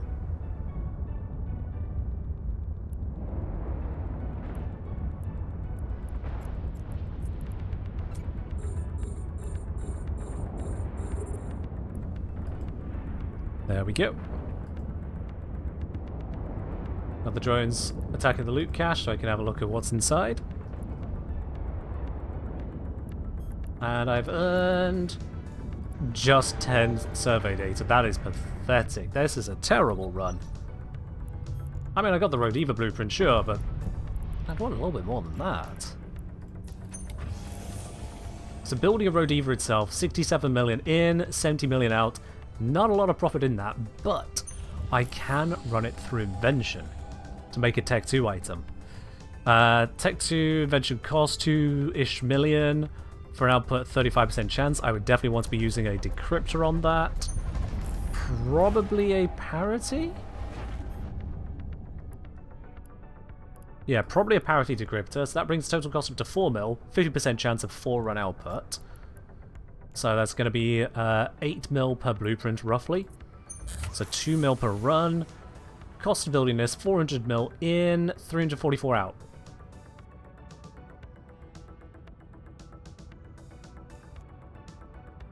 What? Of course, all the T2 materials got up in price because of the announcement of the T2 battleship. Yeah. Well, that's another bit of toilet paper. God damn it. God damn it. Yeah, well. You want to design ads? I mean, you can go buy one, you know, they exist.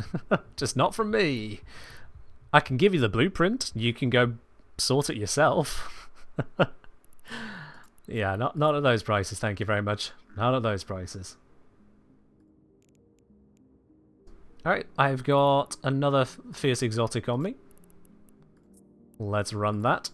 See if I can get some not toilet paper.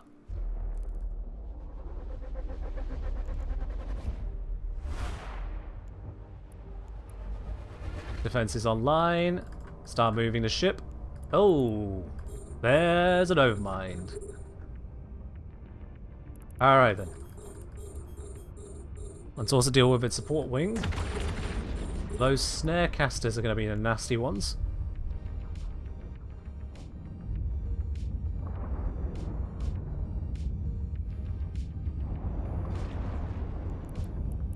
There's only the one snare caster, thankfully, so we can get that dealt with quickly. That overmind is hitting me pretty readily, though, because of all these painters on me. But the big thing is get rid of the snare caster so I'm at least quick. And now spotlighters, let's work them down.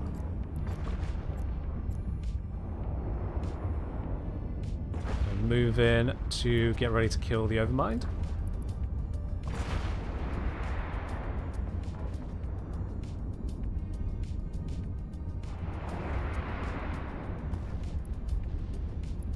Next spotlighter going down.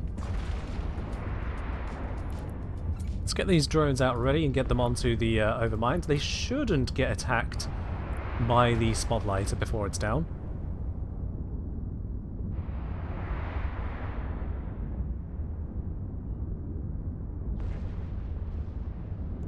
And now switch to the Rage.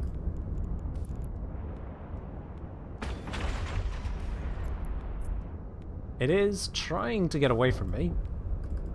Emphasis only on trying.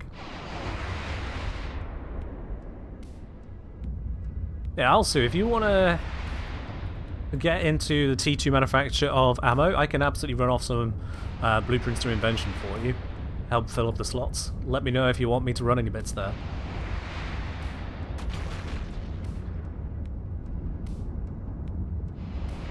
Invention's no hassle. It's the manufacturing process that just ends up being a bit of a for me.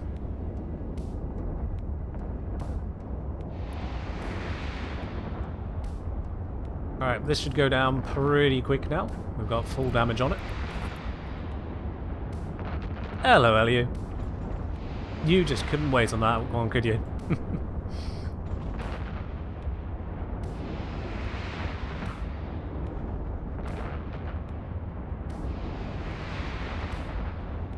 This ship has got absolutely no way to damage me now. It's just a case of burning through its hit points quickly enough. Reserve mines to find your timer in T4, T5? It's understandable, really, yeah. Not something you can take lightly. But that's why I have the Rage Hams. Full power. There we go. Get the drones on the cache. Let's reload back into standard ammo.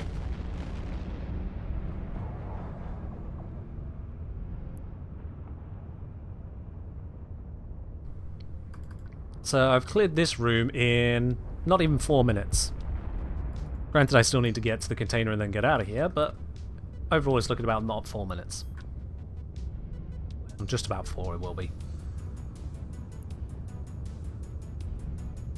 That's not a bad time. We've got 20 minutes for 3 rooms, so it's just about just under 7 minutes per room in terms of average allotted time. So yeah. Yeah, tank is still something I want to be certain on, Alsu. I've got drugs on me. I may have stolen these, it's fine. But I have them. Combat boosters to help the ship out if it needs it. How's Cap doing? Cap is holding up pretty well as well, even when getting neutered. 3.5 mil in that container. All good. Let's swing us around and go for the next room. So the base cap I've got on this is, let's see here, 16.4 gigajoule per second plus. 16 gigajoule, and I've got a thucker on here for resistance to neuting as well. A 28% resistance to newt, so I would need to be suffering about 20-ish, no, yeah, about 21 gigajoule neuting per second to actually go into the negatives. Which is a way of saying, I'm pretty fine. This is a lot of ships. Okay, this is going to take some time to kill. This is definitely going to take some time to kill. Let's get on top of these. I'll start on the Spearfisher because it's first thing closing in, but then I want to take out that Dissipator.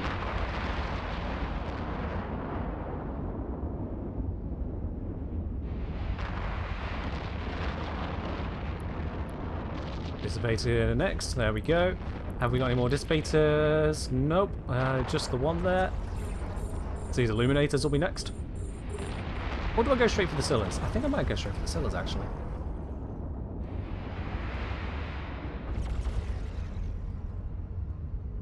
Yeah, let's focus that Scylla, see how quickly I can get it down.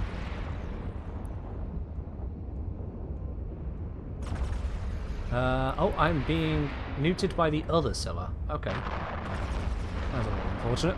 I will focus that in a second.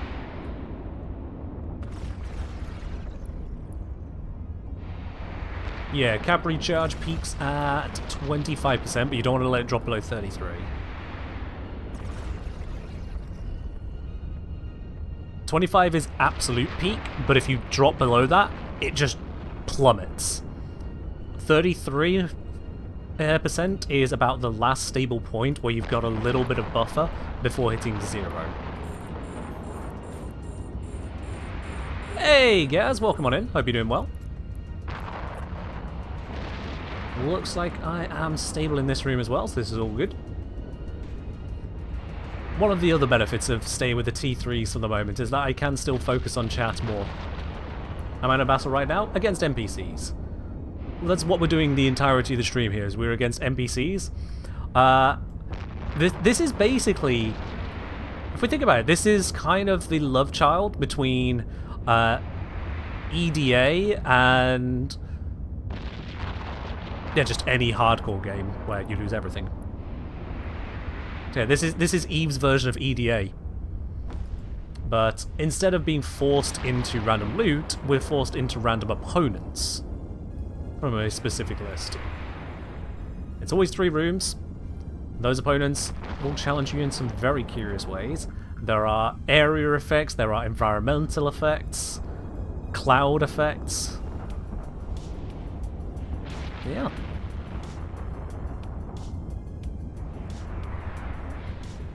Also, there's a time limit, yes.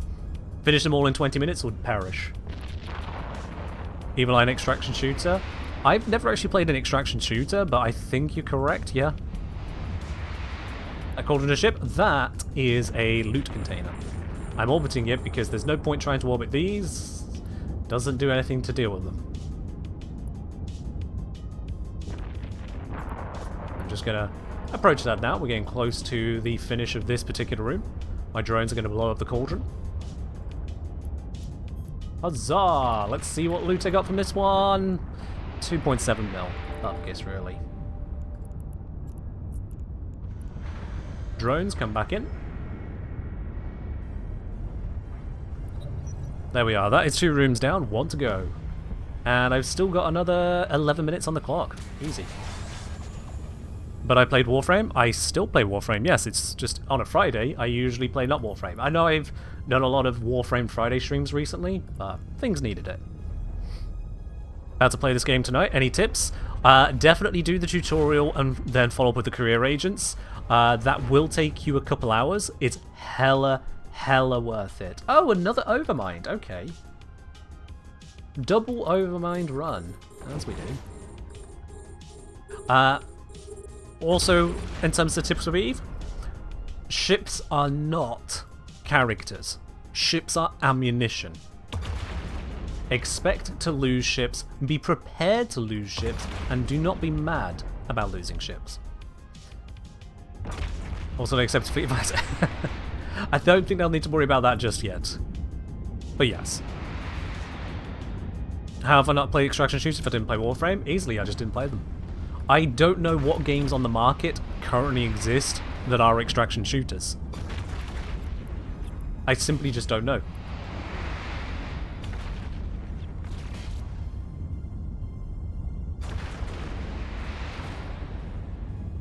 Let's deal with that fog castle next. It's making it harder for me to hit things.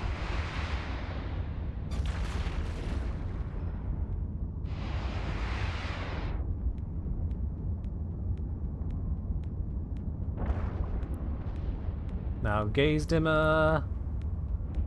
I'm closing in on the Bathic Abyssal Overmind, which is going to have a whole sack of hit points for me to chew through. Let's get the drones out. Now it's safe to do so. Reload into the maximum damage missiles. And you know what, let's put on overheat. Let's slow down that Overmind from this distance. 2 cycles will be enough. There we go. In fact, I got away with no module damage with overheat. That's good.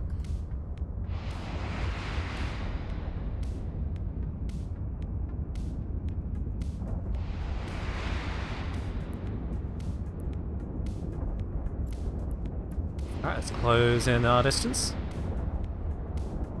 And now it's just DPS, DPS, DPS. This thing can't do shit to me now.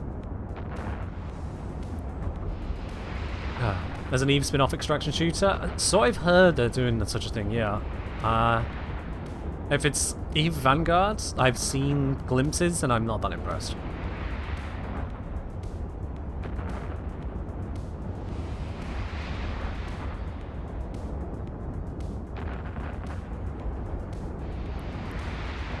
Alright, this thing is going to perish in short order. I'm going to begin my approach now to the loot container.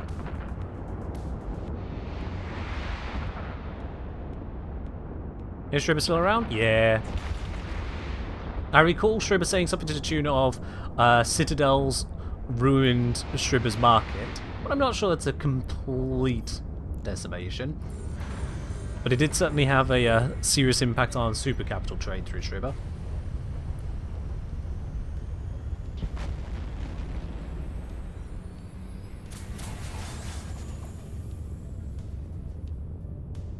Let's take this out. Get our loot inside. All rooms complete. Would you look at that? Ah. This is a 6mm container. That's okay. Not impressive, just okay. But that is all of the filaments of the correct type I'm holding on to, so I'm going to have to drop off my loot. Let's go do that. So this is nowhere near as valuable as the previous run. The previous set of few filaments, I came out with about 150mm net positive. This... I'll just move all of this down.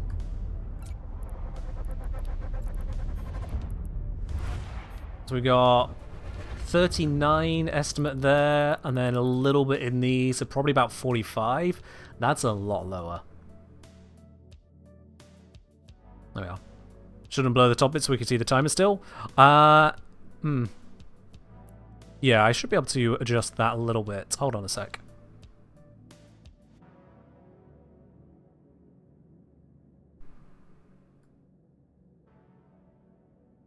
There you go.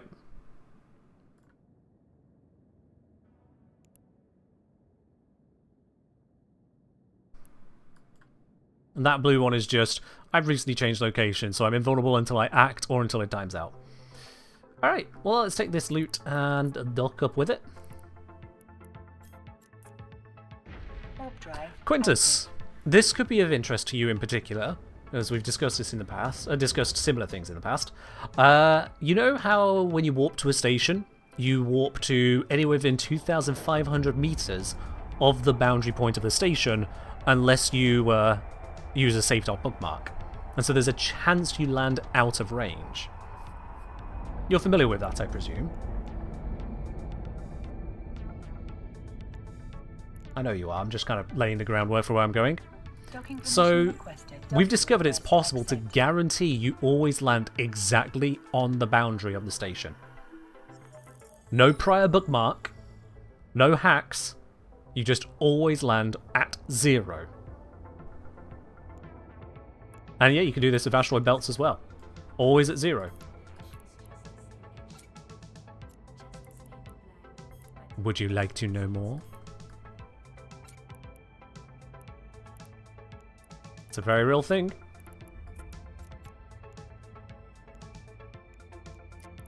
Let me just drop off all these items. Those can go there. Those go in the 2-cell bucket. And I'll pick up some more filaments in just a sec. Also some more Rager missiles. How long have I played Eve? I created the account about a decade ago. Actually, a little bit more than that. It's like 12, 13 years ago, something like that. If Quintus is interested, you definitely are. Okay, well, let me warp to my safe spot. I've got a safe spot bookmark. That's just an example warp to you. So I'm just gonna... Oh. So I'm just gonna... warp to it. There we go. I hit the wrong warp.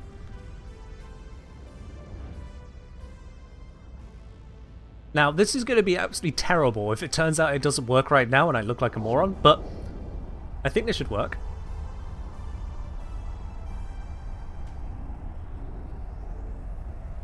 So let's see, where do I land with respect to my bookmark? Here is the bookmark, the safe spot.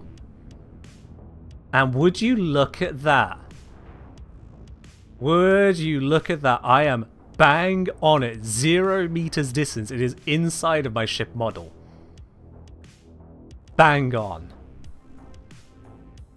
Even with a little bit of drift of down warp, I haven't still left 0 meters on it. Do I have affiliate code for Eve? Yes, indeed, actually. Come on. I know it's in one of these. There it is. Why does join Eve not link to the Ken? I'll fix that later. But there you go, that's the link. So the trick is warp into a playmate bookmark of the thing you want to warp to. No, Quintus, I said without bookmarks. This was just a demonstration. Let me go to one of the asteroid belts in here. Sorry. Active. Let me go to one of the asteroid belts here.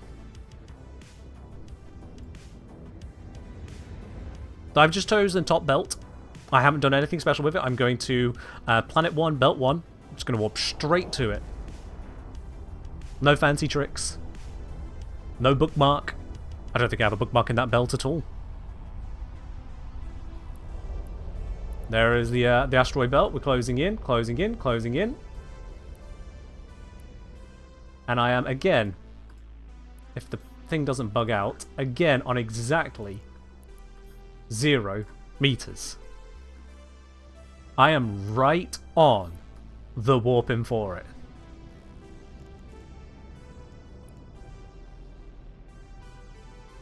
So Quintus, do you know how I've done that? Can you fathom how I may have succeeded in warping to exactly 0 on an asteroid belt, on a bookmark? And you can do that with anything. It means if you do it to a station, you warp exactly on the boundary of the station. You guaranteed are safe to dock every single time. Bubbles aside. Can you figure it out?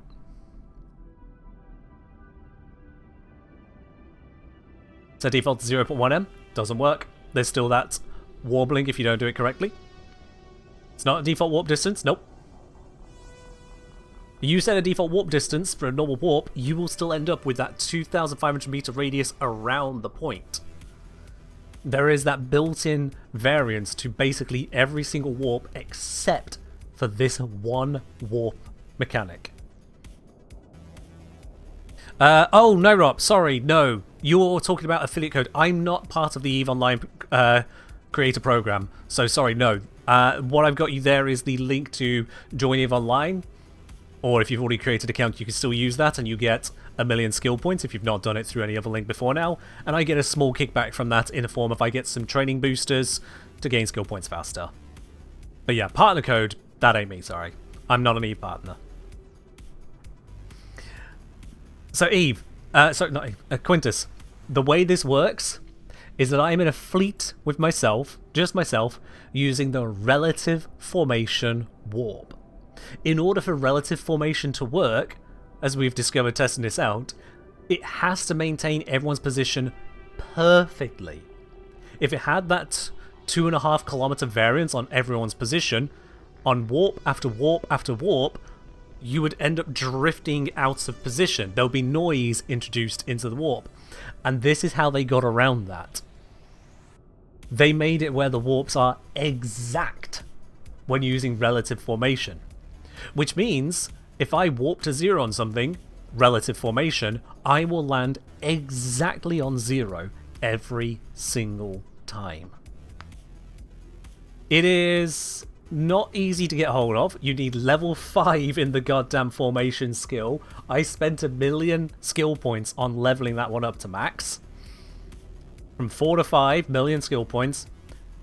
But 1, it gives me that relative formation, which is just fun in itself. But 2, I now have a guaranteed warp to 0 at all times. All I need to do is just switch on a fleet. On top of all the other benefits it gives you. So yeah. Also pisses your pet falcon off a lot less? Very true, yes.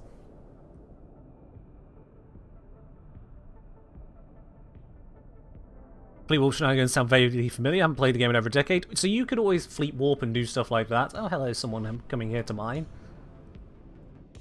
Heh. You just warped to the belt at 0. I actually landed 0. But yeah, there are various things you could do with just fleet warping in general and controlling how warps work, but these formations are a relatively new introduction, and most people don't really have a use for them. Oh, bye. But that relative formation warp, it has a few uses, and this is one of them, a guaranteed warp to 0, discovered by accident.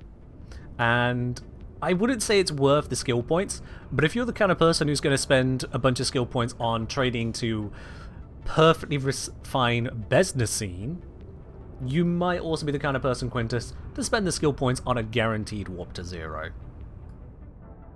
I figure if there's anyone here that could benefit from it, it's you.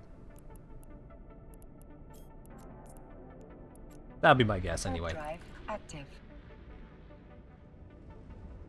So I'm going to go pop back to station now, pick up some new missiles, pick up some new filaments, and we can go for another round.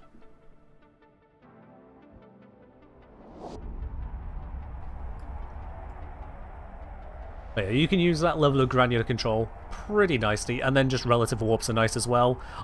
Say if we happen to be roaming a system belt to belt with a cloaky falcon 70 kilometers away, they stay 70 kilometers away after each warp. Reduces the wall would reduce the frequency your warp goes bouncing off a rock. Very true. It means if you have a Sino bookmark, you can warp to the exact 0 of the Sino bookmark. It's just, in order to do that, you must have the pilot that is going to be doing the Sinoing using that level 5 skill. So that's a bit expensive for a Sino character, but it's a thing you can do. Docking permission requested. Docking request. Let's face it, there's not many ways to improve a Sino character, so if they're able to skill train, that's something they can skill into. Alright, let's grab some missiles. So I'm plenty good on the Kalari Navy, but I do need some more rage. Let's see, how many of those have I got? Ooh, I'm down to 443,000. I don't know if I could spare another 2k right now. And the exotic filament. It is the fierce exotic I'm using. Let's grab another 4 of those. Oh, I didn't drop off the condensate. Oopsies. Put that in the materials. There we go. So here we are. I will be undocking with... Have I got rage missiles still loaded? Yeah, let's switch those around. There we are. So I'll be undocking with 41.4 mil in my cargo. Let's see how much higher that goes after another few filaments.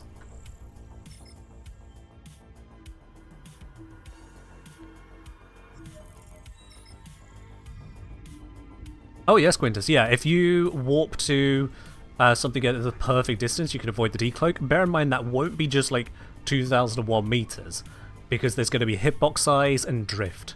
So you do need to account for that as well. Caracal? Oh boy, this ain't no caracal. It looks like one. I get you. I understand. But this is a properly tuned upgrade. This is a Cerberus. A Cerberus. So I get a little bit more power out of it. Well, with being a heavy assault cruiser and all. But it does have a caracal hull, yes. And it's got extra shiny armor plating and shield generators added on. That's what it is.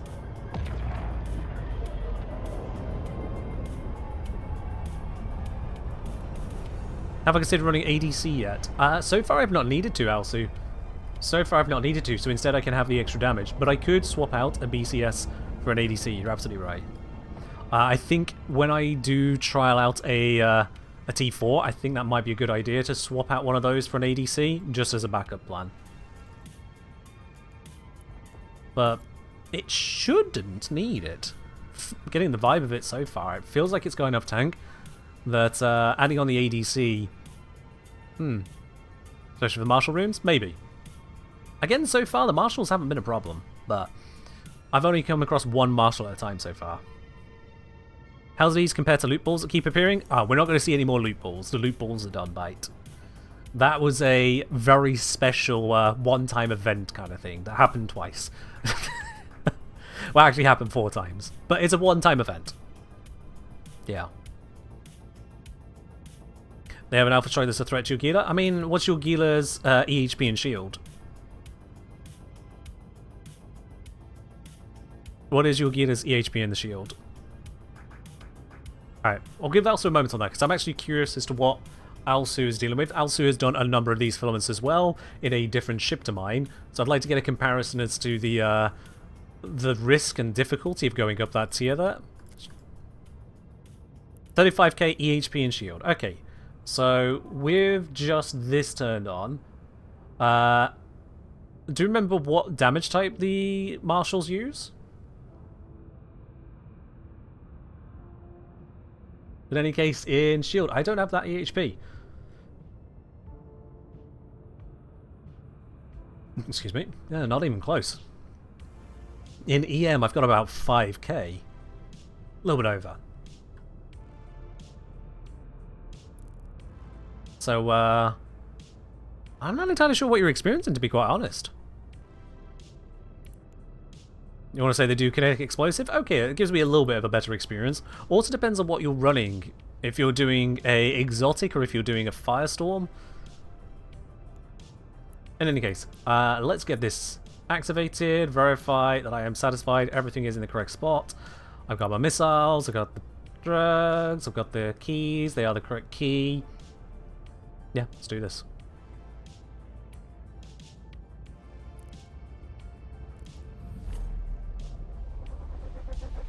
True, yes, Cerb is faster and smaller.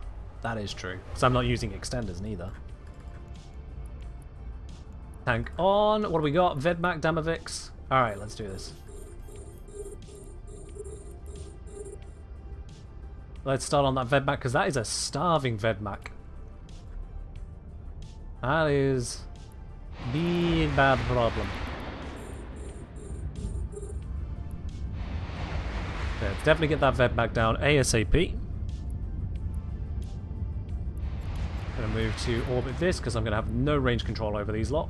So I might as well go straight for it. Here comes the damage. Whew, 4 neutralizing ships. That's a lot of newt to deal with. But one of them is already down. Let's move on to the next one, Starving Damavik. I'll just line these up to deal with them.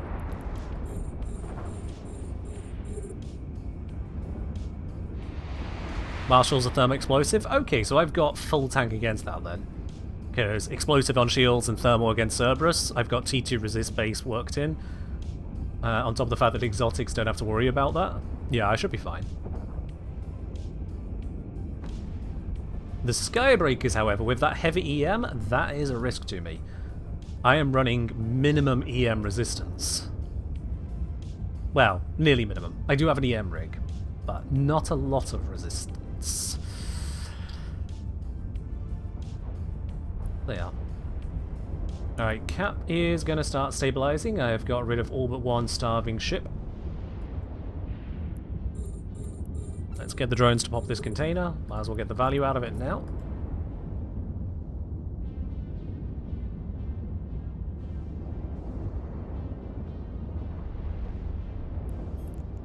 There we go. Ooh, a glorified blueprint. Doesn't look like a good one, though.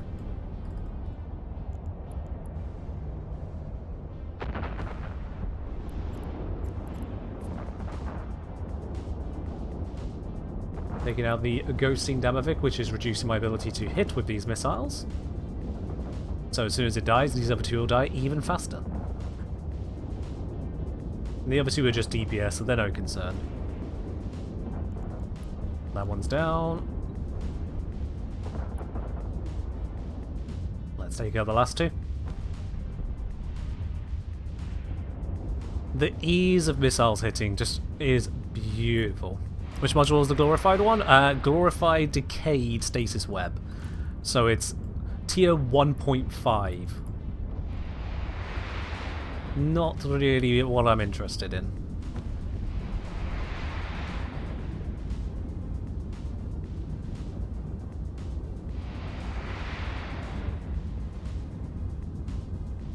Damavik down.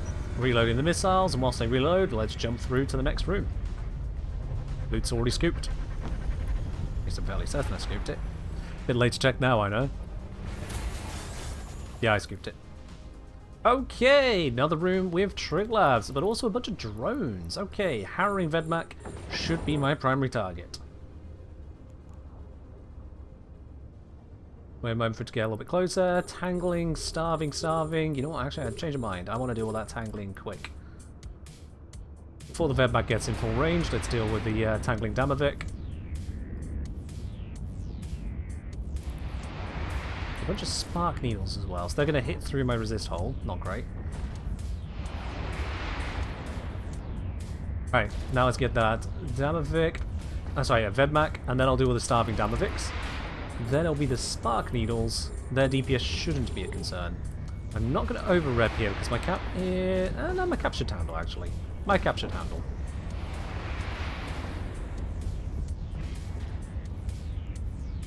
So my signature radius is 153 with this setup. What's your full setup, Alsu, in terms of Sigrad? There we go, Vedmak down, switch to Damaviks. Moving on the loot container.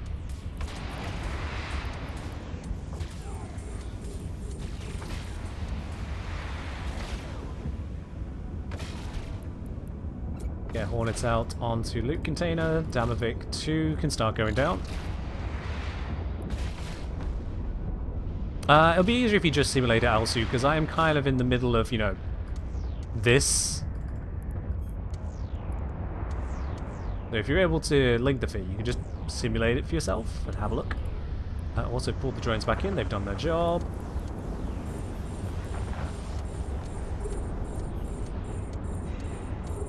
Next target, 5 million loot on this one. Now all of that is looted, I can orbit the gate.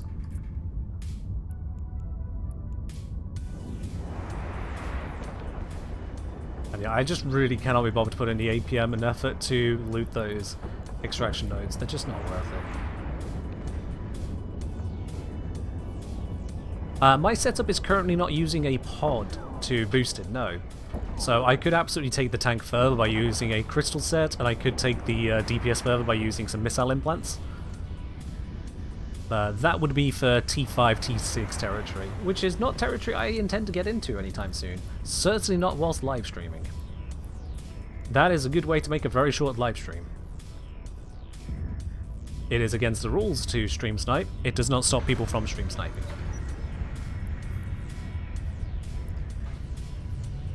Okay, I did grab the loot. Yes.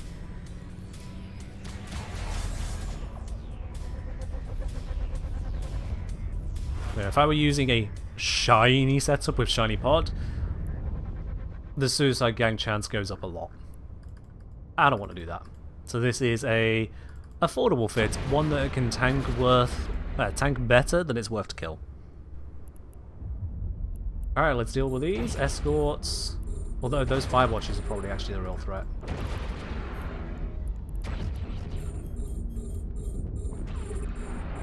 There's a lot of firewatchers. They do what I think they do.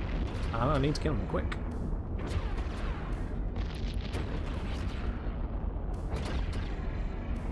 Yep. 5 sets of energy neutralization. Oh! Well, now it's 4.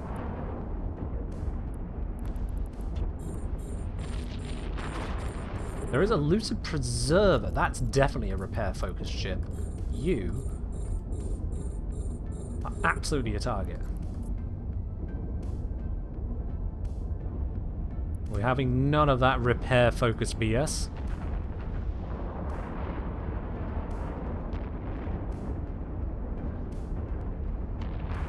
Even if I am being looted out.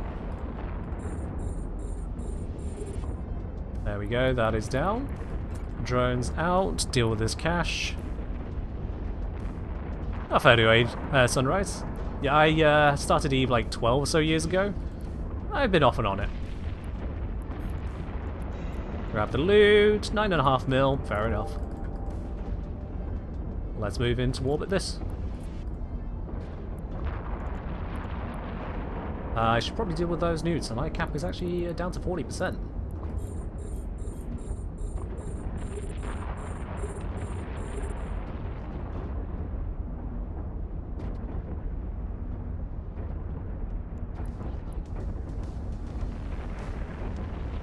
Okay, so yeah, your Cerb has half the HP of your Gila, has a lot more repair though.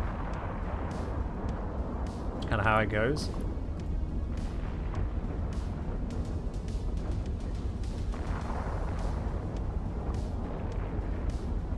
I know the Cerberus is not as good as a Gila, but to be quite honest, for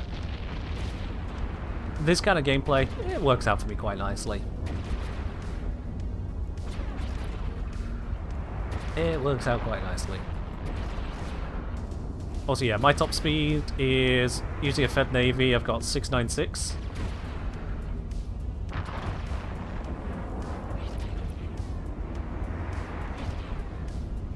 Yeah, the Cerberus achieves what it achieves cheaper, typically, yeah.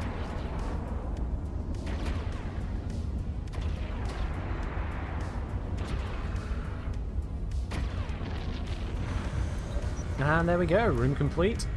Activate this. Jobs are good.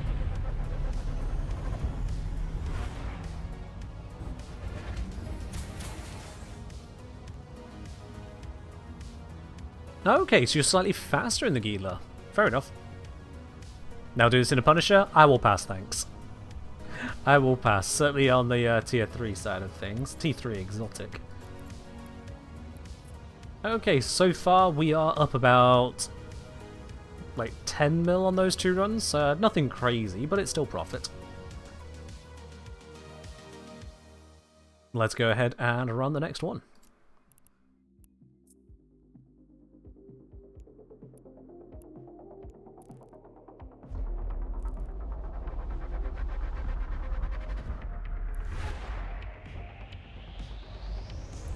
Defense is up. Cinnamon. 1 Cinnamon, only the 1, but that does mean more support ships from it. Let's start with the small easy things. Lucifer Dramil, let's just take that out first. It's going to come in nice and close, is it? And then I'll move straight to Cinnamon. Come on, there we go, right onto Cinnamon. Get Cinnamon slowed down. Oh, that is a lot of webs. Ugh. I ain't moving anywhere now. My top speed is 134. Cinnamon down. Switch to Sword Spine. Obviously, I don't need to kill the Sword Spine, but I'm killing it, so. Let's deal with the Echo.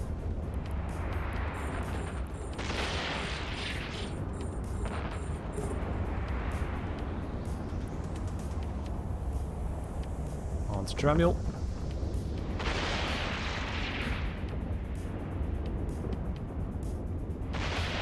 Yeah, fair dues Springborn. I mean, Eve on Alpha is plenty enjoyable. There are various activities you cannot as easily get into. You can't use cloaks, for example, so that does lock you out of a number of easy options. But there's still plenty that Alpha can do.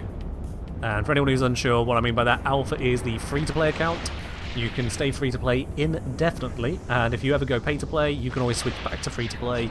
The only thing that changes is you lose access to the pay-to-play restricted items. They just can't be used, but they remain yours to look at longingly. I'd honestly say that even if one does intend to go pay-to-play and use the pay-to-play benefits, you'll only be able to use a fraction of them until you're at least a couple months into the game. Seriously. Unless you swipe your credit card a lot. But it's better to learn the basics in the budget stuff. Start small, work your way up. What I'm doing right now in a Cerberus, that is not something that an Alpha would be close to accessing very quickly. Oh, hello! 59 million loot. That is more what I'm talking about. Unstable Warp Disruptor Mutaplasmid. That's a juicy one. Can you at least sell the items? Oh, yeah, yeah. They're still yours, you can still sell them. It's just you can't fly Tech 2 ships if you're Alpha. You can't use mining barges if you're Alpha, at least not without the Expert System temporary access. But you still own them. And likewise, you still own the skill points. So if your character has trained into a particular ship that is premium only, and then you go free to play, and back to premium, the skill points are still waiting for you, you just get straight back into it. So as much as it's a subscription for access to all the content, it's not like you are only on a demo account or something. Ooh, there's a lot of things. Actually, I don't even need these on the overview, do I? It's fine. I'll just do what I got. Okay, that lot got on top of me really quickly. Yikers.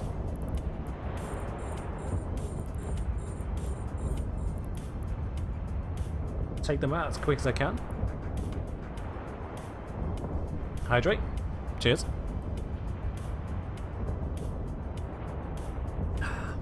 As much as this looks like a menacing room of all those Vila Swarmers, the tank I have here is plenty substantial.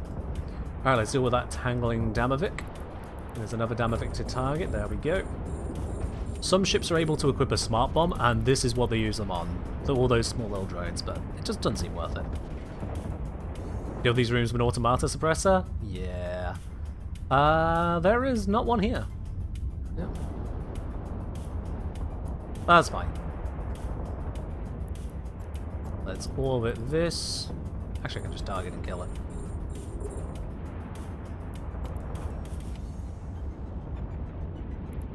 Drones out. Pop this thing. Let's take out you. Keep an eye on my drones so they don't get blabbed by the swarm of drones around me. There we go. Beautiful. Grab the loot from inside of that. I'll have this tangling Damavik off me shortly. There we go. Let's move on to the Shining, because why not? Loot. That's crap. Yeah, that's just a mill and a bit of toilet paper. Oh well. There we go. Scribble say, it was a fun time for sure. Did you enjoy gas huffing enemy territory and wormholes? Very nice, absolutely. Always support that. Nothing quite like stress and ninja looting some gas and hacking sites about knowing someone else is close beside you. Oh yes. I'd like to say, how much of a long shot if they made some Nora Knight into Protoframe for Octavia? I mean, I see where you're coming from, and it is technically a possibility. However, I do not consider it a highly likely possibility. I get where you're coming from. Absolutely do, but not likely. Especially as outside of the game, D have already said that they're putting the proto-frame stuff on the shelf for now. So we can expect no more protos for at least the short term. Alright, this room is done. I've looted the main container. I'm not going to go for the side ones. Get me through to pocket number 3.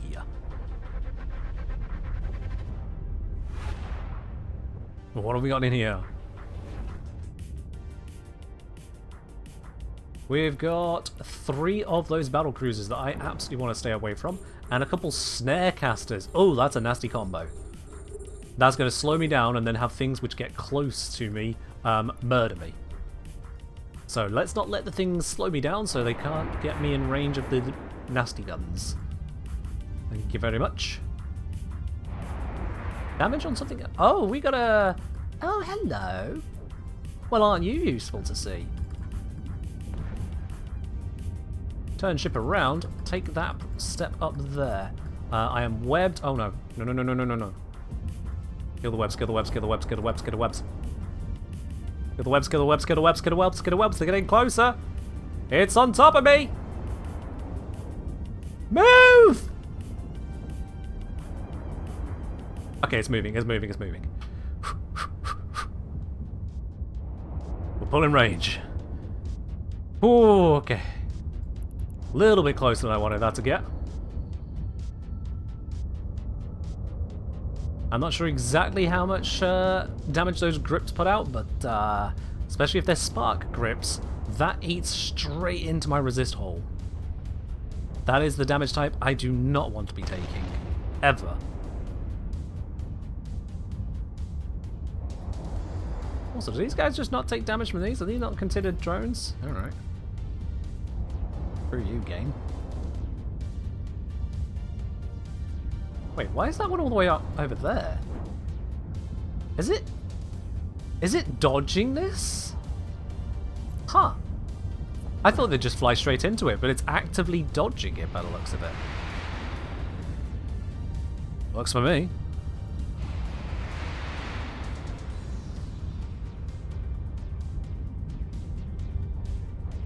None of frigate size take damage? Oh, okay. Well, it looks like this was still trying to dodge it, which works for me. Oh, never mind, it's speeding up.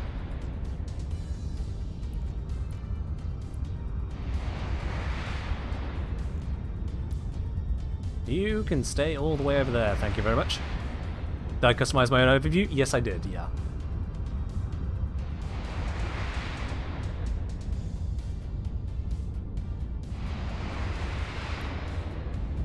That's going to go down in short order.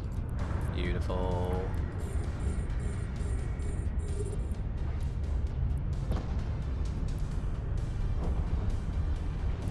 Reload the missiles and let's have a look at our loot for this third and final room of this run. Come on, unstables. Come on, unstables. Give me something shiny. Nah, it's not that shiny. 6 mil loot. It's fine. Just fine. Let's get on out of here. After 3 of them, we got that shiny item, so we're now up to 114. When we came out of the station on 41, so I'm up 63 million in 3 filaments. Pretty good.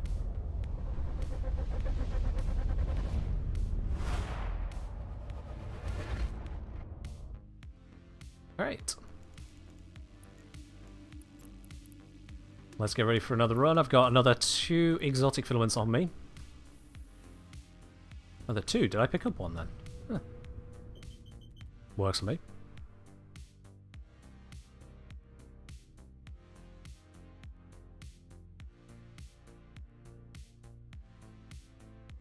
You put, what's it? Scramble webs, arm retrievers. Wait a sec.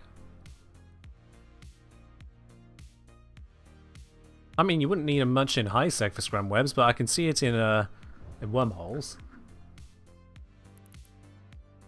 Alright, fierce exotic. That is the correct one. Yep. Let's go. Another run.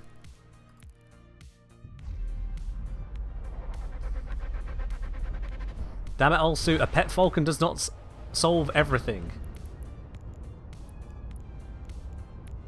Alright, tank is on, moving in. The kill. What we got here? Ember grips. Okay, same again, keep my distance. Turn to the side. And snare casters, god damn it. And field weavers. Isn't it these rooms getting harder for the same difficulty? That's weird.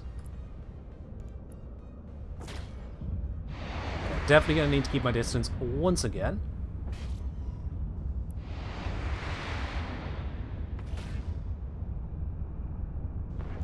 And now that snarecaster.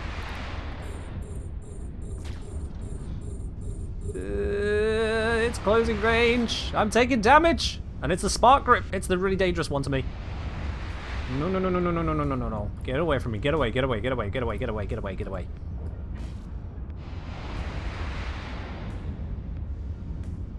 Full distance away from that.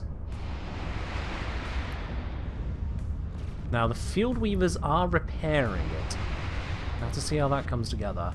Can I... if I loop around up here, I should be able to keep the field weavers under the attack of that pylon. Let's see, it's a medium range one, so it's going to hit them out to quite a distance, which is good, but it'll hit them slowly. Though, I am far enough away from the other stuff that I can spend the time to take out these field weavers. Field weavers are repairers. They weave the field. stitching it back together. Let's keep that thing at a distance. There we go. Switch to the other repair ship. Hold in the line. Swing my ship around.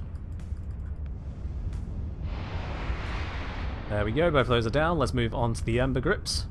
These ones have a thermal damage output, which I'm very well tanked against, but I still don't want them hitting me with it too much. I don't know what their actual DPS is, but it's more than I would like to take, is all. A glancing shot at me there, but only a glancing one. It's all good. And over there is the main loot container.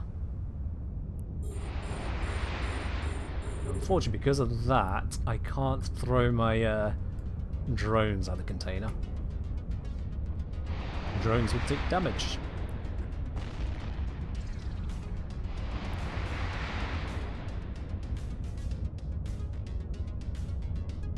Right, just down to the last Ember Grip. No threat in this room now. Easy, easy, easy.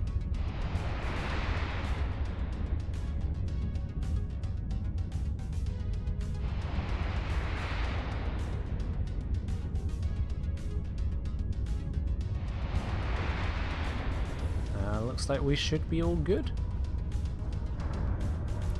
Alright, get on the approach to this. So that took, yeah, 3.5 minutes, not a problem. Alright, single salvo at this, pop the container. Grab the loot.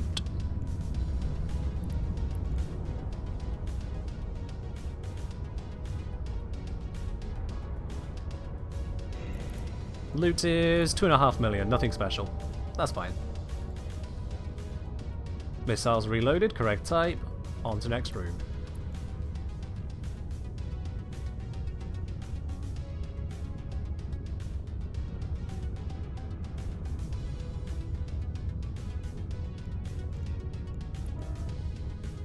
I'm still not sure how I feel about Abyssal Filaments in terms of their part of the EVE Online economy, let alone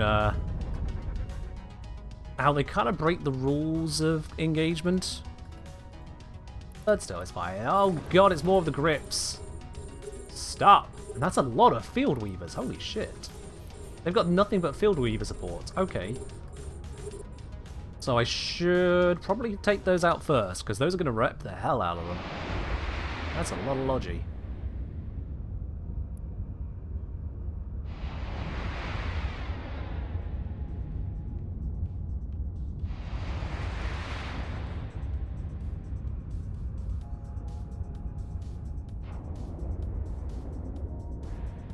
Yeah, Sunrise, yeah. Our group dealt with a similar encounter of being absolutely outshipped. A group decided that they wanted to take down our station the moment we were deploying it in high sec. It was a high sec. Ah, that was a heavy hit. Oh, that was a lot of damage to my face. Please don't do that again. I didn't realize he got close. He is right on top of me. I might need to focus fire on him instead. Please go down, please go down, please go down. I'm hoping I've cleared enough logi off the field that I can burn through it. I will talk more in a moment about the station. The Field Weavers should be split repairing him and him, which might make my life slightly easier.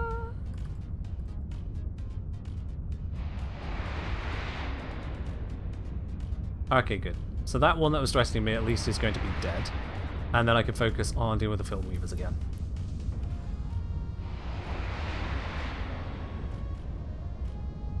Oh, did we touch the edge of the speed cloud? Is that how it caught me?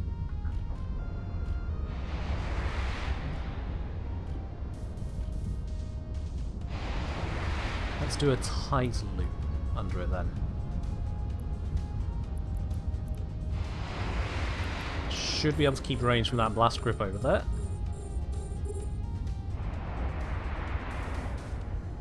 If I do a tight loop around the gate, it just stops them from hitting that speed cloud again, so they won't catch up to me again. There we go, another Field Weaver down. 2 more to go.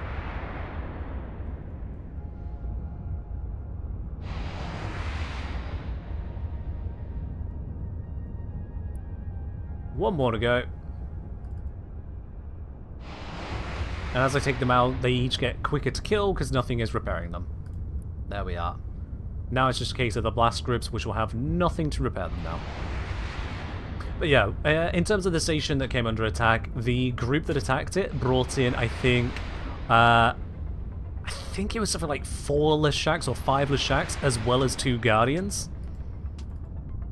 And it's like, we've got a ragtag Tech 1 fleet.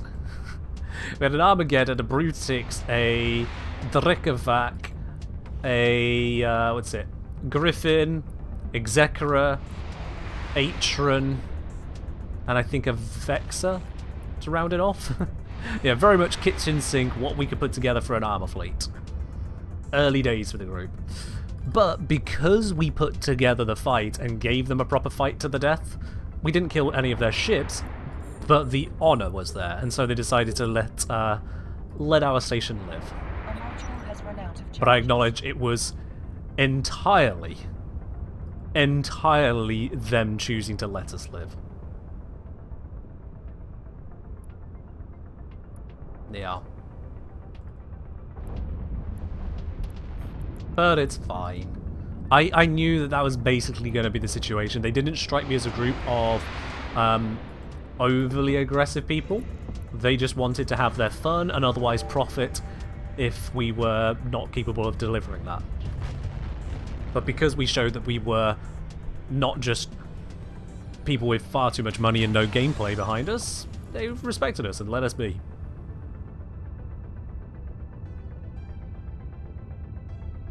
That, and we didn't bitch and moan about it.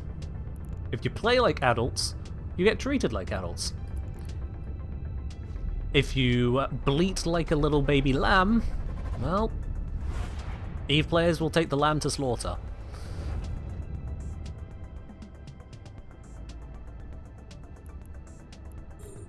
Alright, final room in here, and we have got a Bathic Abyssal. Along with a whole bunch of supporters. Those fogcasters are going to be frustrating. They're going to reduce the range of my missiles quite substantially, as well as their applications. So let's get rid of those ones first. Yeah, I've also been evicted from wormhole space in a very small group I had. It's not a fun experience.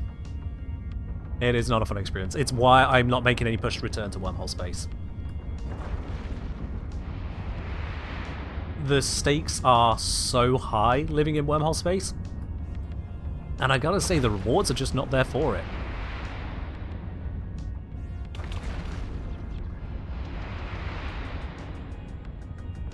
Yeah, when you get blobbed, people are just looking to quote-unquote win in wormhole space rather than be there for the glory of Bob. It just becomes nothing, yeah. Oop, turned too soon. Yeah, the sites in wormhole space have certainly lost a lot of their value, at least if you're not in a C6, or farming C6s. C5, C6, there's still plenty of money to be had, but C2, C3, for the sheer risk, it's worth day tripping only. It's only worth a day trip. The gas clouds, yeah, the gas clouds are money. But even then, you don't live in wormhole space for the gas clouds. Dip in, get the gas, dip out.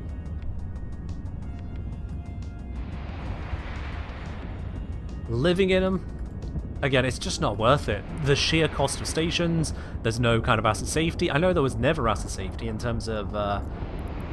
back when it's in pauses, there was no protection either, but the point is that there's just so much on the line that you have to be absolutely ready to deal with it. And that's just not worth it to me. I like having all of my toys at my fingertips. All of the things I can play with in this game, I can play with, keeping them in one station, because it's one NPC station. They can't be robbed, they can't be blown up, they're not going anywhere until I choose to use them. If I felt like taking a break for a week to go on holiday, there's no risk of me coming back off holiday to Discord messages going, "Hi, yeah, the station's dead." We had no fleet commander. There's no risk in that when it comes to a NPC station, and that's just fine with me. We don't have the size of group to dominate a large area or large time zones and cover for breaks and holidays, let alone fight off groups that want to take advantage of you. So yeah.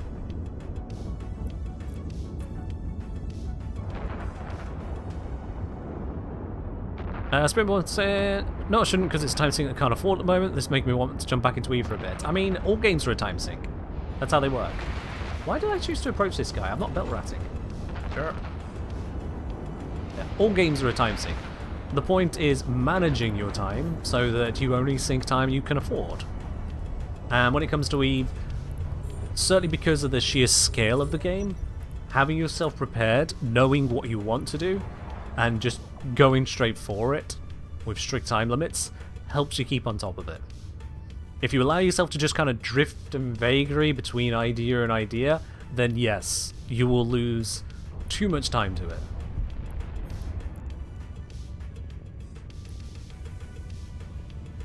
It is a game that can occupy hours and hours with ease. But that's kind of what we want from video games. Occupy the time. You don't want them boring.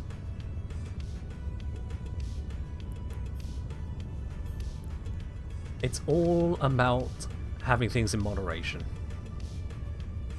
Alright, let's crack open this container. What do we get? 2 million red loot only. Let's get out of this one. What's our cargo looking at? So yeah, we're up to 118, minus the 41. We entered with, we're up 77 loot? Yeah, 77 million loot so far. On this third trip.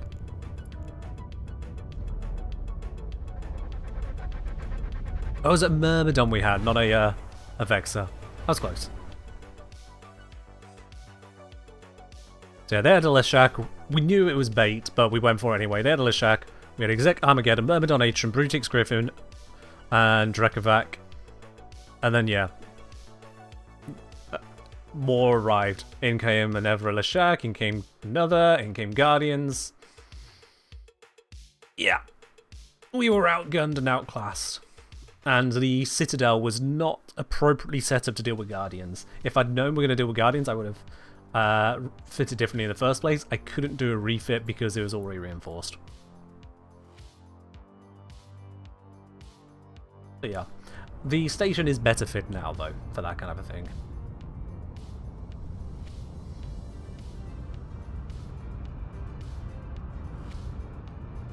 Yeah, fair to Springborn. Absolutely valid. Okay, let's see. Do I have another filament for another run here? I do. Am I good on the missiles? No. So I will dock up and get some more missiles instead. Do not want to run in with only half a complement of missiles.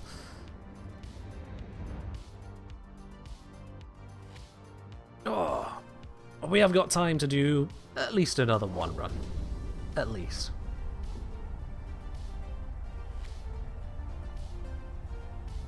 But overall, this has been pretty profitable. Got some shiny items. That there, that unstable warp disruptor mutaplasmid, that is a nice one. Can give up to 20% extra range on a warp disruptor. That's significant. Docking permission requested. That is very Docking significant. request accepted. A warp disruptor does what it says on the tin. Someone is warp disrupted, they are unable to warp. It's disrupted. So to be able to do that at 20% longer range for no other cost than just the Riven said yes, that's nice. I have also got some Warp Scrambler ones, but they're decayed ones. They don't have as many bonuses, but they can still get an optimal range bonus of 7.5%. That's nothing. That's nothing compared to that 20, but you can roll a minus 20 as well, so... Ooh.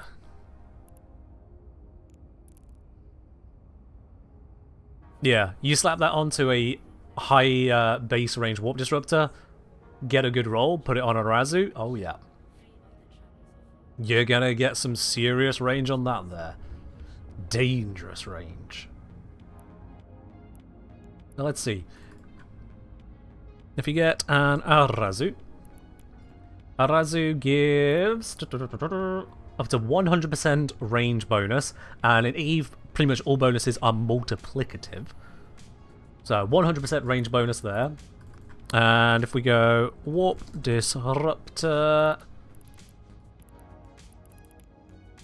let's see what's the range these can pull. So if you want to be spicy, you get yourself a true Central Republic fleet, or Domination, or Dark Blood. So not the Fed Navy. 30-kilometer range on that. So you start with a 30-kilometer range. You get up to 20% from the Mutaplasmid. Double from the bonus there.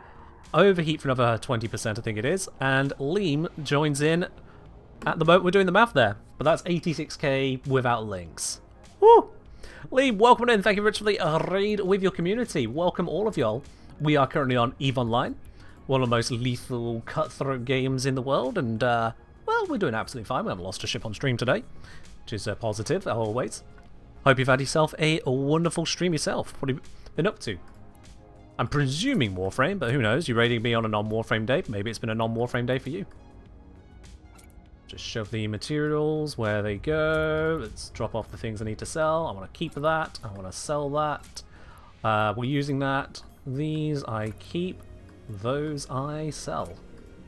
And these can just go into the hangar.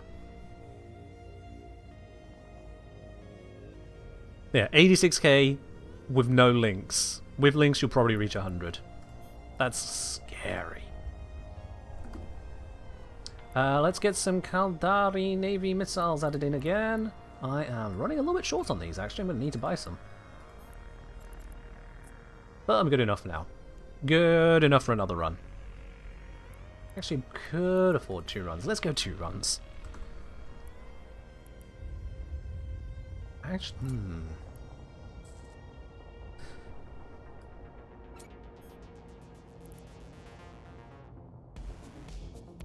No. Stick with the T3 for the moment.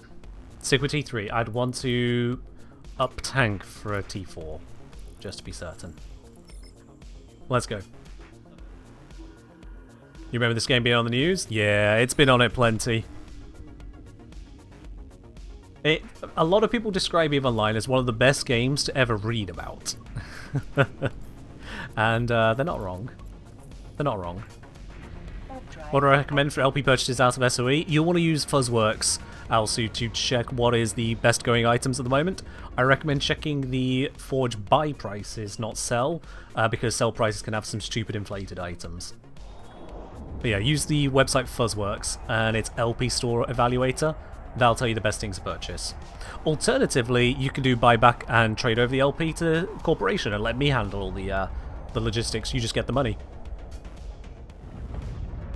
This is what you want Star Citizen to turn into one day?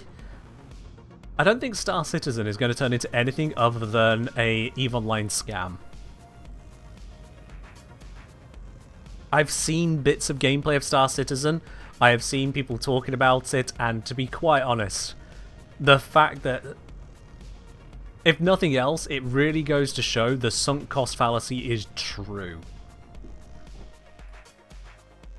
Never have I seen a bigger sunk cost fallacy in terms of gaming than with the way that people support Star Citizen. It was a joke years ago. How is it still a joke today? But it is. It is. So yeah, that's my entire opinion on Star Citizen. I will have no other part with it. For now, let's go do our next PvE site. I have my filaments. Make sure they stack. Yeah, they are definitely the correct ones. Good, good, good. I've got my filaments. I've got my missiles.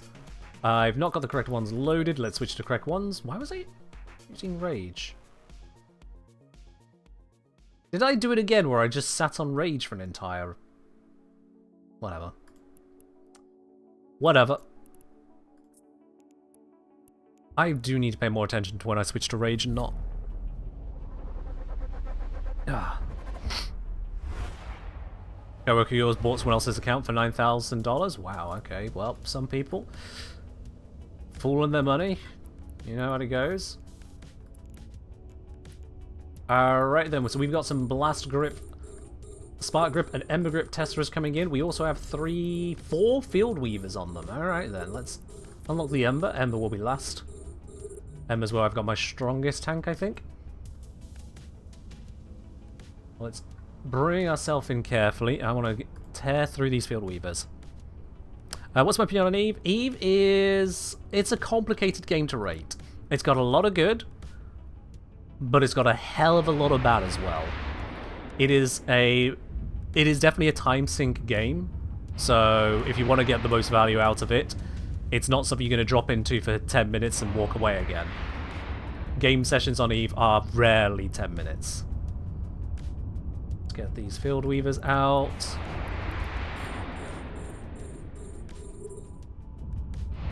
But if you have the sense and time to be able to sink your teeth into it, then you can absolutely get the value out of it. A lot of people refer to it as spreadsheets online, either because the overview looks like a spreadsheet to the uninitiated. This gives me a lot of very useful information in a very condensed format. Allow me to otherwise admire the pretty separately. But if you get into industry, then you'll experience spreadsheets in space. If you dodge industry, you'll never feel the complaints people have been making on the internet. It does have a lot of weak points, though. It does have a lot of weak points. The tutorial on it is 3 out of 10 for getting you into knowing what's going on. You definitely want someone to help you through it. Or you blunder through it yourself and then get blown to pieces many times over.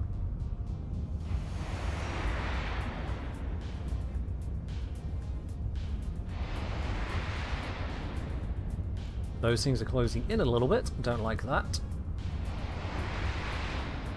Am I experiencing the game? Yes. I have flown in high sec, null sec, low sec plenty, wormhole space. I've lived there. I have flown ships up to Tech 2 battleship regularly.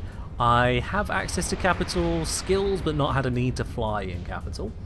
I've commanded fleets. I've done solo PvP. That basically, if it's not capital or empire scale, I've done it. Yes, the good and the bad.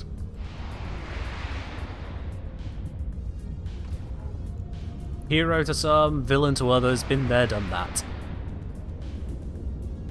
Just yesterday, definitely the villain to some. Oh boy. Someone had a very bad day yesterday, and they had no idea they were about to have it.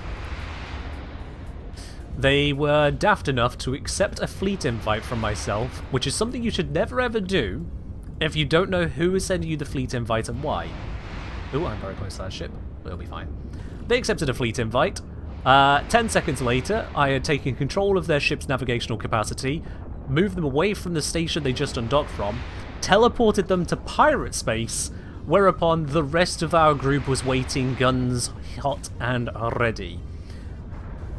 A few seconds later, the idiot no longer had a ship. All they had to do, the one thing they had to do, was not click join fleet. For a couple hours, people passed that very simple test. Don't join the random fleet. One idiot was all it took. One now slightly poor idiot. Now, to be fair, what they lost you can purchase with real money for about $2. So it's not like they lost a lot. It's a very small mistake to make.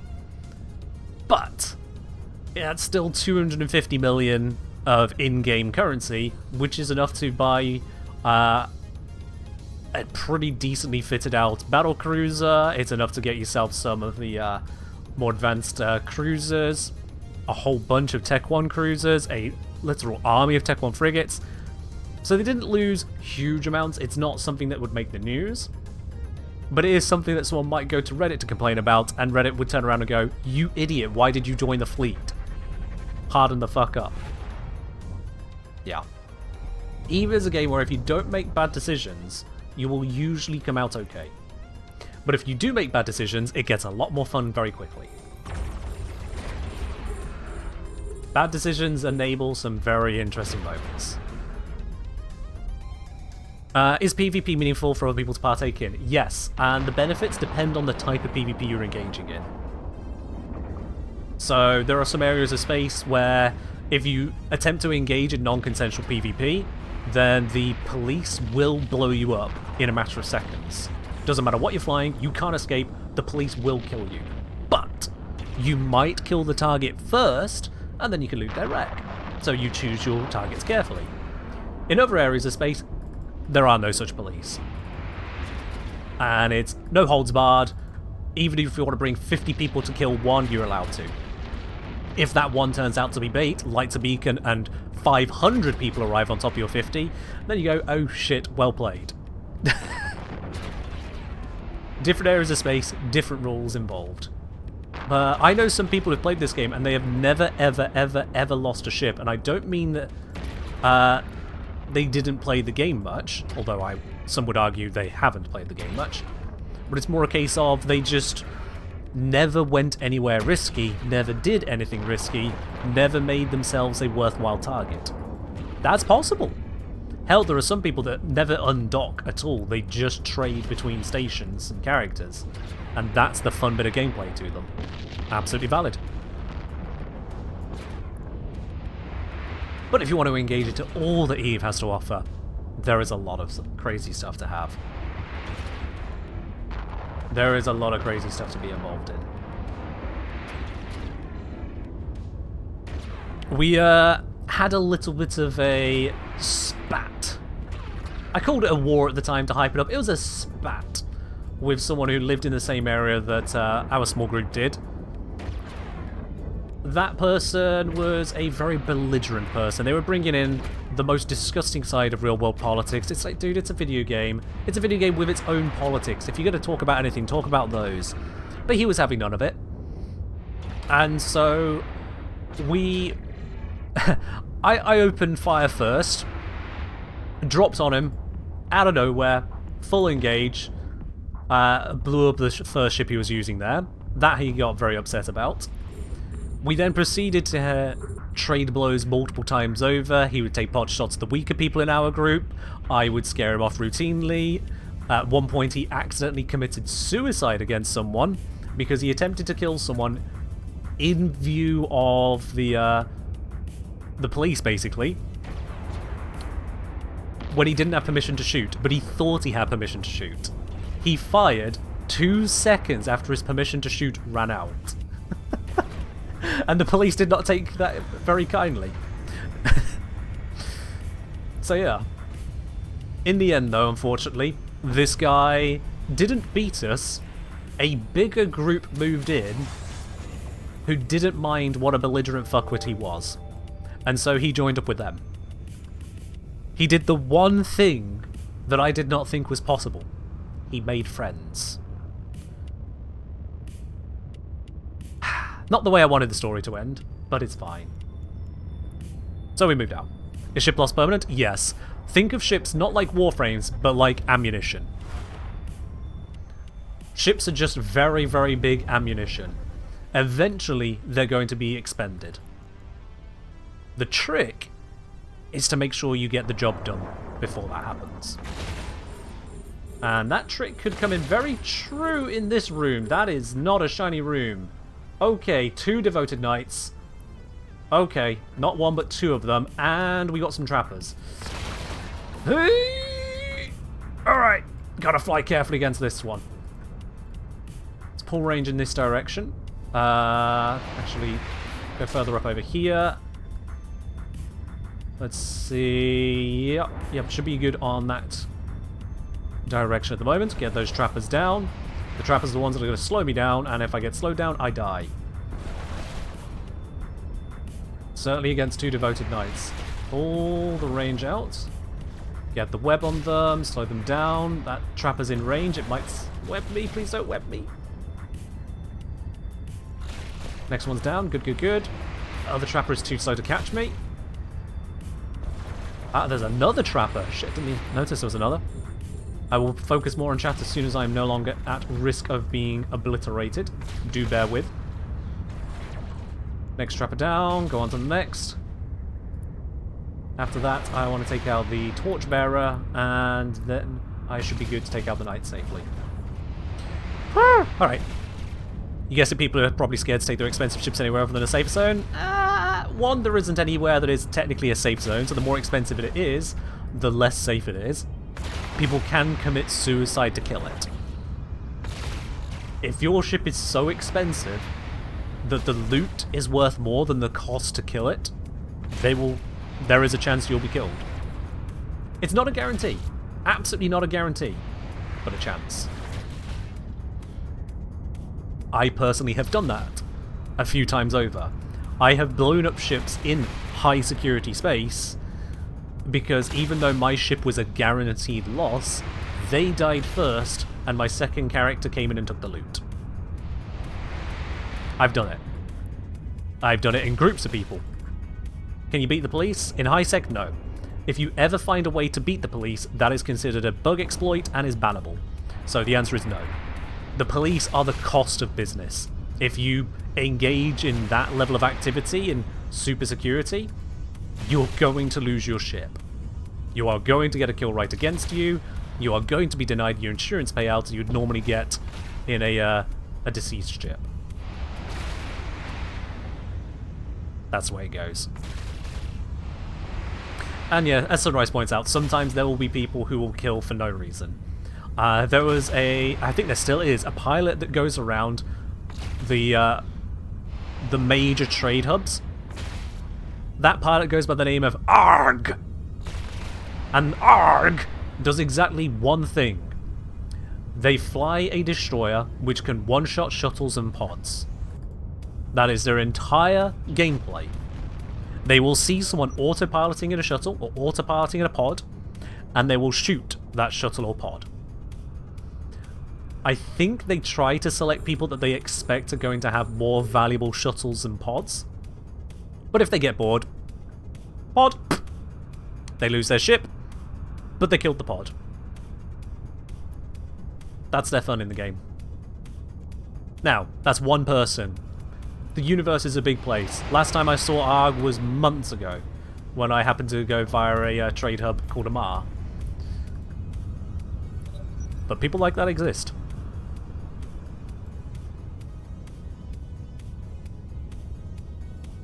Wait 50 minutes, rinse and repeat? Yup.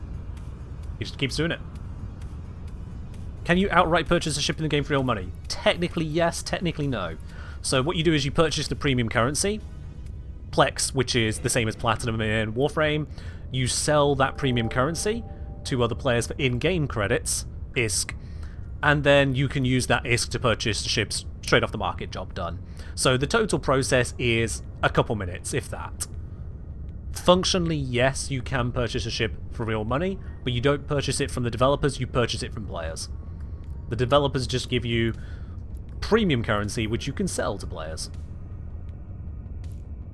Oh yeah. Sure, your security status will drop too low to enter high tech? Ah, there is where security tags come in.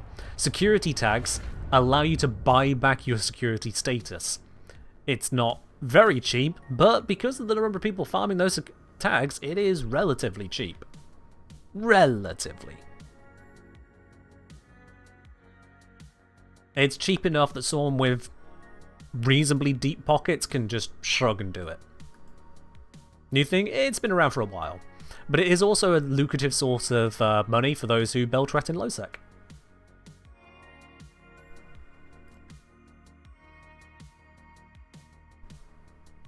Premium currency is tradable in game. Yes, so it means if you were free to play but you scored an absolutely epic haul of grand proportions, then yes, you could buy your way into a premium account instead. What's a premium currency buy in the official store though? Skill training boosts, premium subscription, which allows you access to the full skill set and ships rather than just the alpha selection. It gives you access to skins, the ability to train more than one character at once on the same account. So some functional benefits, mostly cosmetic benefits, but yeah. So if I open up the ship tree, because I don't think you may have come across the whole Alpha versus Omega, which is free versus premium. This is just the Caldari ship line. There are 4 main factions and then a bunch of smaller factions. usually known as pirate factions, but they're not all pirates. But of the main stuff here, a alpha account can fly anything that is not gated by these omega symbols. So this shows the rookie ship, 6 frigates, 3 navy frigates, 2 destroyers, a navy destroyer, 4 cruisers, 2 navy cruisers, 3 battle cruisers, 2 navy battle cruisers, 3 battleships, 2 navy battleships, and the shuttle and Tech 1 haulers, all of that for one single faction in the game. No subscription required. If you notice there are 4 different major Empire factions, that is a lot of ships that you can fly, no subscription required. Just, you won't be able to fly them absolutely perfectly. Skills limited. And then there's also, in Ore, you've got 1 ship here you can fly. In Garistas, you're able to fly everything up to battleship. Sanchas, same again, and so on. You guess there's people that determine this game to be pay to win?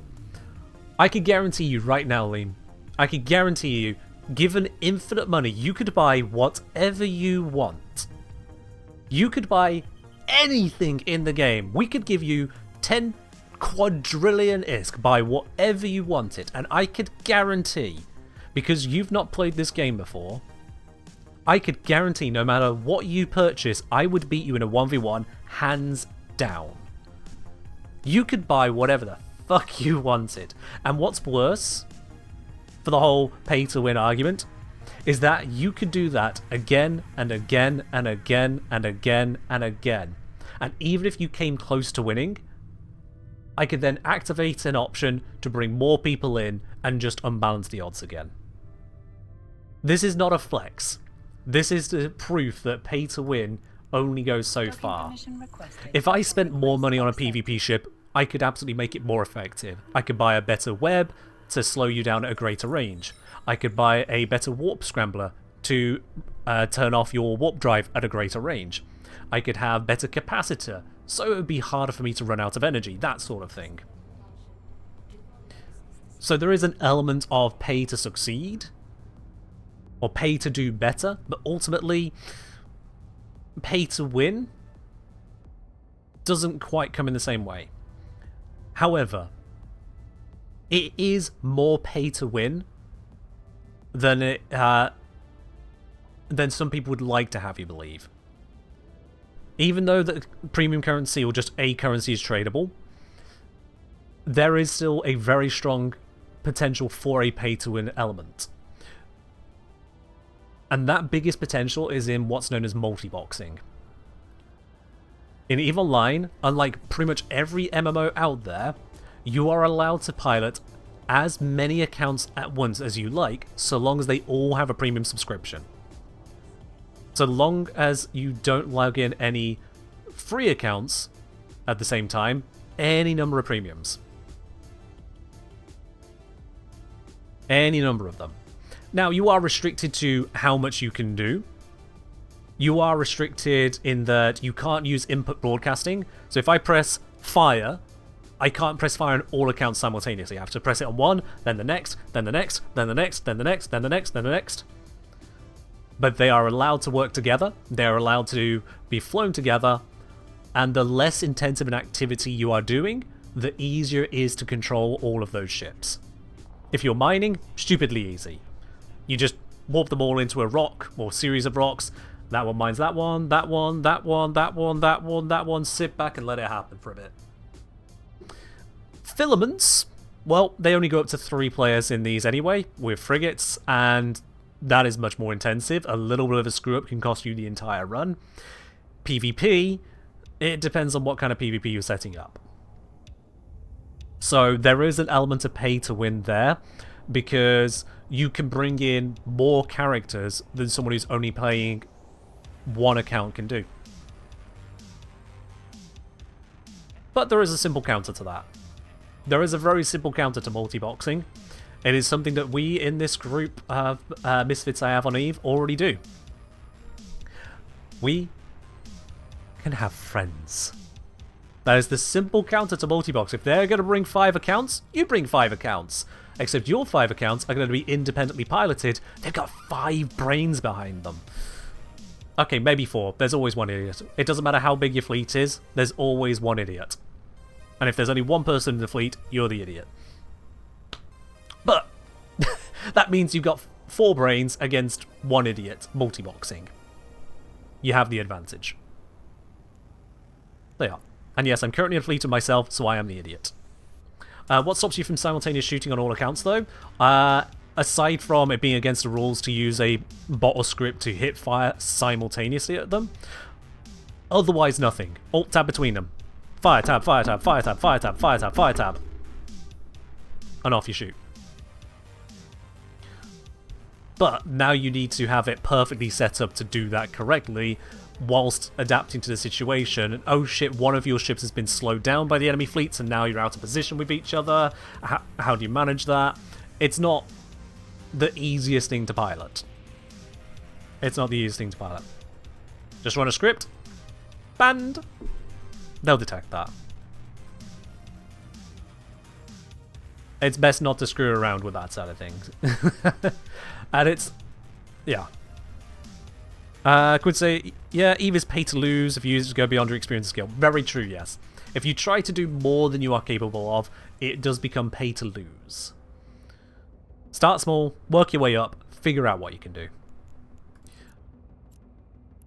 So, what did I get from that round? I only did the one for one there, and... yeah, that's not amazing loot, 6 mil. It's loot, but it's not amazing loot. But that's just one round, sometimes that happens. Let's put that in a cell. Materials. But I did pick up some shiny bits today here. So we got that unstable ballistic control system, unstable warp disruptor, those two together. 133 million ISK. Straight up. That's nice pickup. Got some more of these raging filaments with fierce gamma. Various other bits and pieces. This red loot is adding up to 62 mil there. Some nice chunks. Might give the game a go. Well, Lee. There you go. If you want to give it a try, that link there is basically a referral link for signing up. It means you start with an extra 1 million skill points, which is, for an alpha account, the equivalent to 44 days training. So that allows you to rapidly jump into a variety of new player activities. And in exchange, if you do subscribe or purchase anything from the premium store from that, I get a small boost to either training speed or a small extension of my premium time. So, full disclosure, I do get a little bit of a kickback. Yeah, Quintus is not lying. Yeah, a dude did indeed get banned for attaching 10 mice together with a wooden plank to move and click them in sync. Because that was considered input broadcasting. He was using one action to perform multiple actions. Not allowed. Not allowed. And if you think about it, from the perspective of the developers, it's impossible to tell the difference between that and someone who is just using a script to do it all at once. From their perspective, it does look the same as well, so why would they even take the excuse of, no, I built a wooden plank? But yeah. No, I've not actually huffed that gas mythic. I bought this on the cheap. This gas is from people who very lazily sold it in this system, and they sold it to me for cheap. I was buying it at like half price, and they sold it to me. So that's just pure profit gas right there. That's people who couldn't be bothered to go to the trade hub. I'll take it for them. For money. That's what that is. Yeah, I've got no reason to go out having the gas. It's just not my kind of gameplay most days. But for now, that is where I am going to wrap this one up. We've had plenty of good filaments, some nice shiny items. I've got a whole bunch of blueprints to assess, see if I want to keep them, or I can just hand them off to some industrialists and let them figure it out. Whole bunch more of these as well I can use. Some very nice items. But I'm not going to push my luck on that. I've had a good few runs there.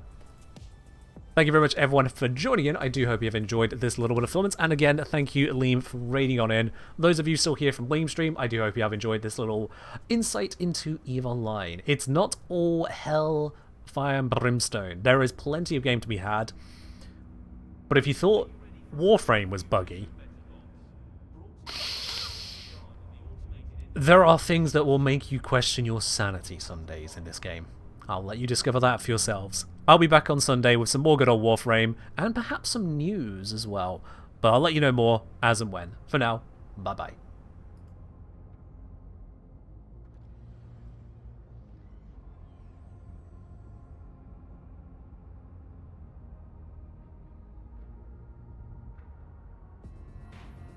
Also subscribe.